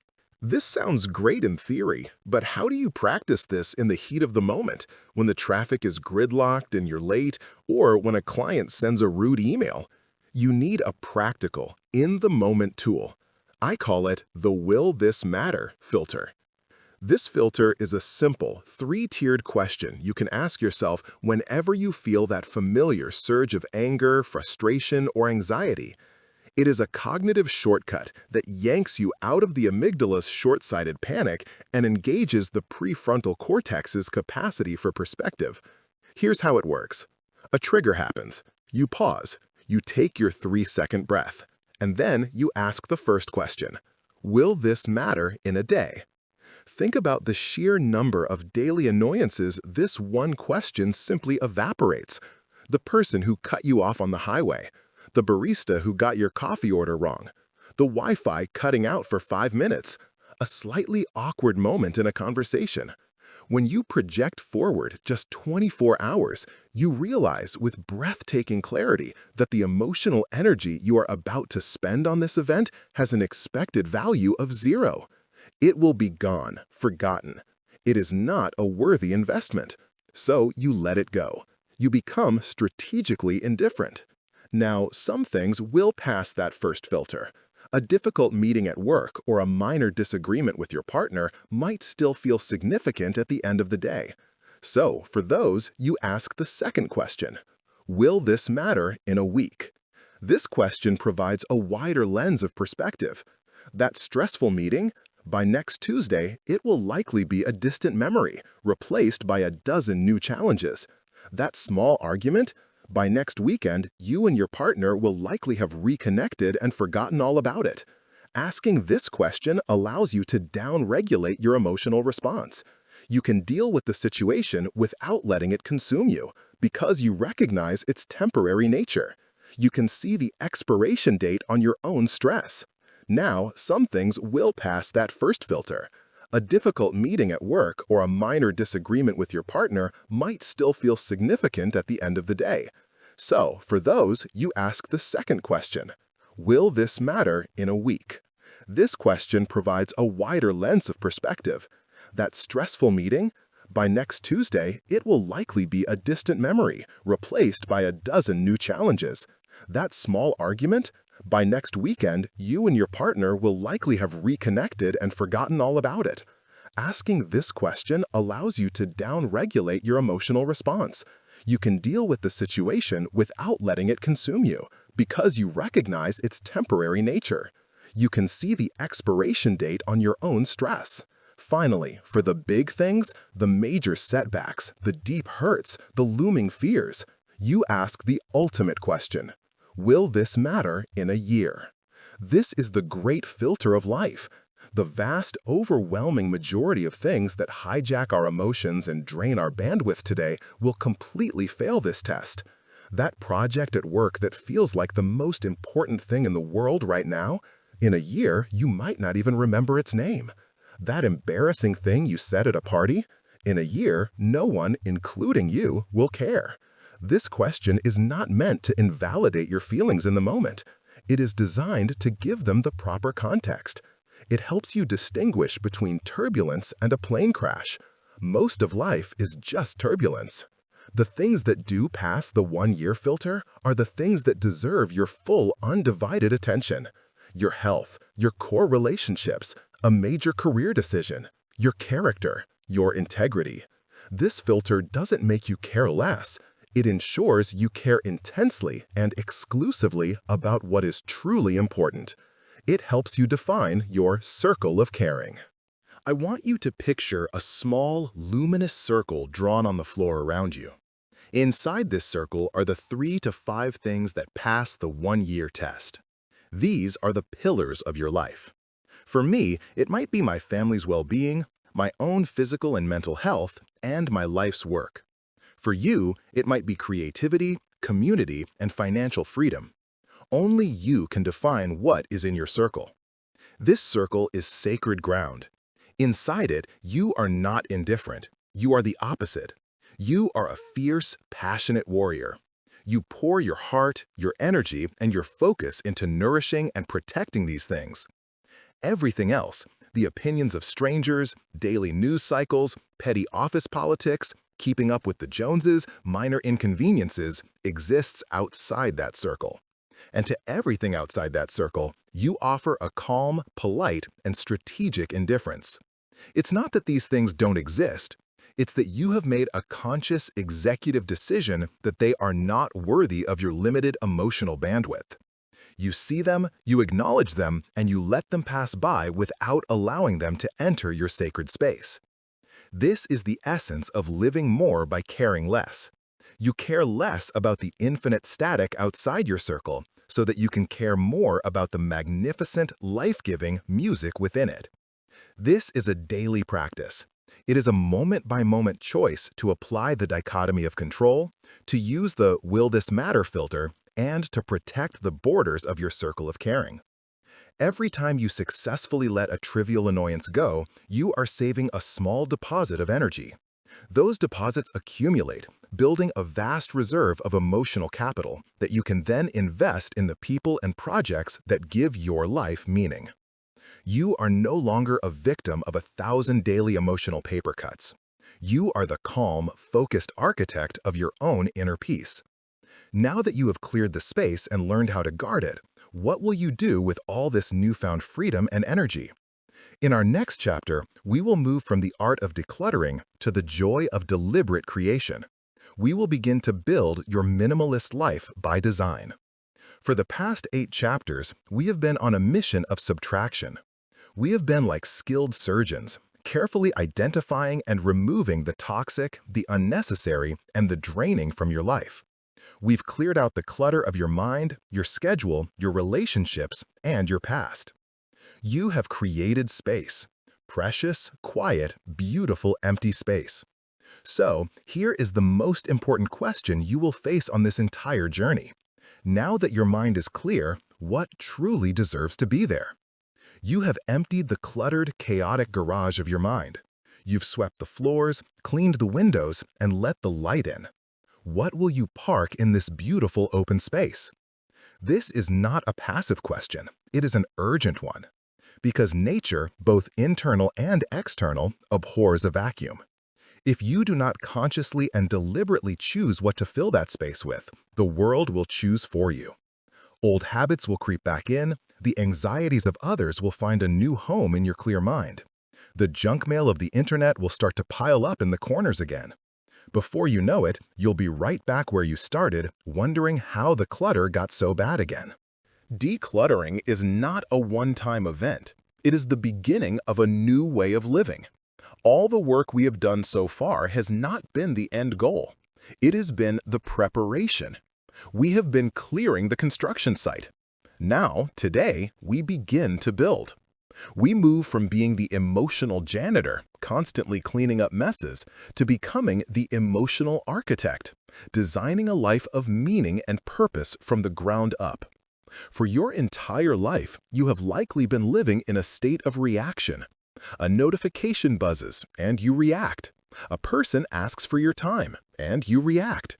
An opportunity or a crisis appears, and you react. You have been a brilliant firefighter, rushing from one blaze to the next, skillfully putting out the flames of daily life. It is an exhausting, endless, and ultimately unfulfilling way to live. The goal of emotional minimalism is to help you retire from the fire department and open your own architectural firm. It is to shift you from a life of reaction to a life of intention.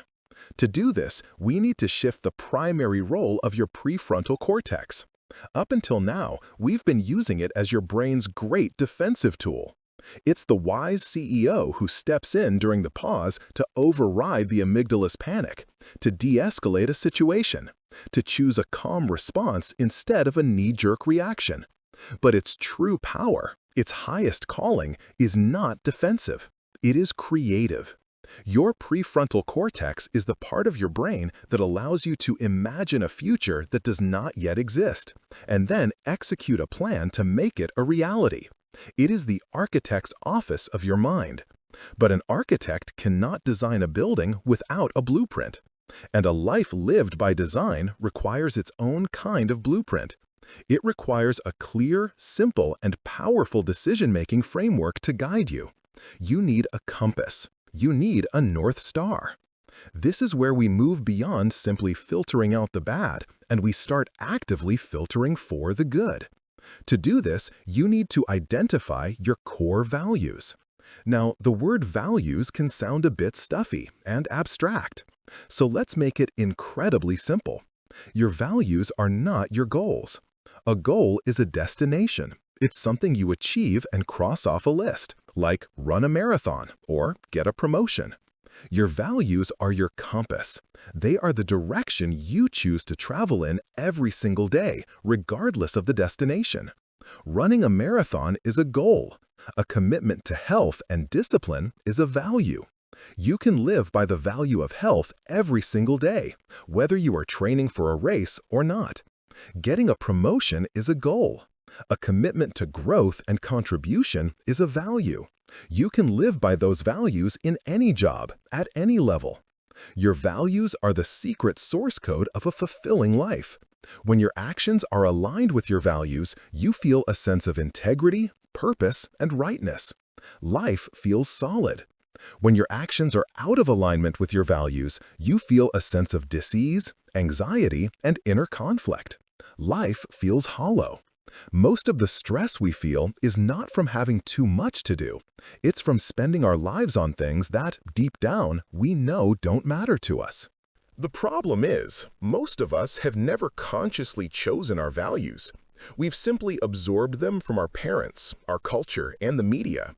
We chase after things like wealth, status, or approval, and then we wonder why we feel empty when we get them. It's because we've been using someone else's map to navigate our own life. Today, you are going to draw your own map. This is a simple but profound exercise. I want you to find a quiet moment and a piece of paper. I'm going to list some common values, and I just want you to write down the ones that resonate with you, the ones that create a spark of recognition in your gut. Don't overthink it, just react. Here are some examples: adventure, authenticity, community, compassion, contribution, creativity, discipline, family, financial freedom, friendship, growth, health, honesty, humor, independence, joy, justice, kindness, knowledge, leadership, love, loyalty, nature, order, passion, peace, security, service, solitude, spirituality, stability, strength, success, tradition, wealth, wisdom. Now, look at your list. I want you to circle the 5 that feel the most important, the most non-negotiable, the most you. This can be hard, but force yourself to choose. You are defining your circle of caring, not with abstract ideas, but with active, living principles. Now, from those 5, I want you to try and narrow it down to your top 3. These 3 are your North Stars. They are the pillars upon which you will now build your life.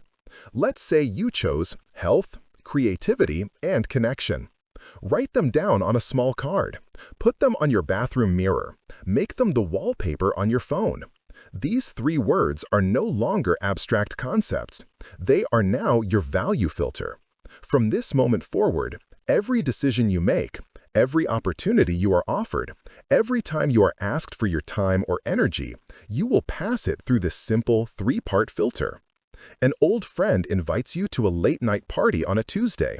The old you, the people pleaser, might have said yes out of obligation and then spent the next day exhausted and irritable. The new you, the architect, runs it through the filter. Does this serve my value of health? No, it means sacrificing sleep and feeling terrible tomorrow. Does this serve my value of creativity? No, it will likely leave me too drained to work on my creative projects. Does this serve my value of connection? Maybe, but is this the best way to connect? Or could I suggest a quiet coffee on the weekend instead? The answer becomes clear. It is a no. And here is the magic. It is a guilt-free no. You are not saying no because you are selfish or unkind. You are saying no to this specific request because you have a profound, pre-committed yes to your own well-being and your own life's design. A clear set of values doesn't just make it easier to say no, it makes it a moral imperative. This filter works for everything. It transforms your daily life from a series of stressful, ad hoc decisions into a simple, elegant flow. Look at your calendar. Is it currently a reflection of your values or a reflection of other people's priorities? If your value is health, is your workout scheduled in your calendar like a non-negotiable meeting with the CEO? If your value is connection, is dedicated, phone-free time with your partner or children blocked out and protected? Your calendar is not just a to-do list. It is a moral document. It is the blueprint of your life in practice. Use your values to design it. Look at your bank statement. Is how you spend your money aligned with your values? If your value is financial freedom, are you making impulsive purchases on things you don't need? If your value is adventure, are you setting aside money for a travel fund? Your money is a form of energy. Direct it intentionally. Look at how you spend your free time. Are you defaulting to passive consumption, scrolling your phone, binge-watching shows, or are you actively choosing activities that nourish your values? If your value is growth, maybe you spend 30 minutes reading a book instead of scrolling. If your value is nature, Maybe you go for a walk in the park instead of watching another episode. This is not about becoming a rigid, joyless robot. It is the exact opposite. It is about creating a framework that guarantees you make time for the things that genuinely bring you joy and meaning. It eliminates the decision fatigue that drains your bandwidth, freeing you up to be more present, more spontaneous, and more alive within your chosen pursuits. When you live by design, you stop trying to find your purpose and you start building it, one value-aligned choice at a time. Your purpose is not some hidden treasure you have to discover. Your purpose is the conscious act of living in alignment with your values every single day. This is the ultimate payoff for all the hard work of decluttering. You didn't clear all that space just to have an empty room. You cleared it so you could furnish it with intention, so you could fill it with art, with light, with deep conversations, with meaningful work, with vibrant health, and with restorative peace. You cleared it so you could finally have room to live. This is a profound shift. It is the final step in moving from a life that happens to you to a life that flows from you. You are the architect. You have the blueprint. The tools are in your hand. Now, as we prepare for our final chapter, we will look at how to cement this new way of being. We will explore the ultimate mindset of the emotional minimalist, a state of profound contentment that comes from the frantic, exhausting fear of missing out for the deep, quiet, and liberating joy of missing out. We are here. We have arrived at the end of our journey together and at the beginning of yours. I want to start this final chapter with a very modern question. A question that haunts our digital lives and whispers in the back of our minds every time we see a friend's vacation photo or hear about a party we weren't invited to. Are you afraid of missing out? FOMO, the fear of missing out. It has become a defining anxiety of our age. It's the feeling that drives you to say yes to invitations you don't want to accept. It's the compulsive need to refresh your social media feeds just in case something amazing happened in the last 5 minutes. It's the low-grade panic that while you are here living your ordinary life, someone else, somewhere else, is living a better, more exciting, more meaningful one.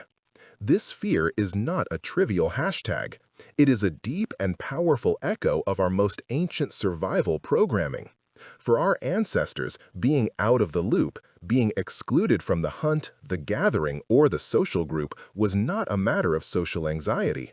It was a potential death sentence. Your amygdala is wired with a primal, desperate need to be included, to know what the tribe is doing, to not be left behind. Modern technology has taken this ancient fear and weaponized it. Your social media feed is a meticulously crafted, algorithmically enhanced FOMO delivery machine. It presents you with a constant 24/7 stream of everything you are not doing, everywhere you are not going, and every success you are not having. It transforms the normal, quiet moments of your own life into evidence of your inadequacy. FOMO is the anthem of the emotional hoarder. It is the ultimate expression of a life lived without boundaries, without focus, and without intention. It is the belief that happiness is always somewhere else, and that if you just run fast enough, check your phone often enough, and say yes to everything, you might finally catch it. It is a frantic, exhausting, and unwinnable race. But what if you stopped running? What if you decided to drop out of that race altogether? What if you were ready to trade the frantic, soul-crushing fear of missing out for something calmer, deeper, and infinitely more satisfying? What if you were ready to embrace JOMO, the profound and radical joy of missing out? JOMO is not what it sounds like. It is not the joy of being a hermit. It is not the sour grape satisfaction of scorning the world. The joy of missing out is not an absence. It is a presence. It is the joy of being so deeply and happily engaged in what you are doing right here, right now, that the thought of what you might be missing simply ceases to matter. JOMO is the quiet contentment of reading a book on a Friday night and feeling a sense of deep relief that you are not at a loud, crowded bar. JOMO is the freedom of being unreachable for a few hours while you go for a hike, fully immersed in the sights and sounds of nature with zero anxiety about what emails or notifications are piling up. JOMO is the rich, authentic connection you feel when you are having dinner with a loved one, with both of your phones put away, giving each other the sacred gift of your full, undivided attention. The fear of missing out is a state of distraction. The joy of missing out is a state of presence. FOMO is the anxious question, am I doing the right thing? JOMO is the calm, confident statement, I am doing my thing. This state of joy is not an accident. It is a direct result of everything we have learned together.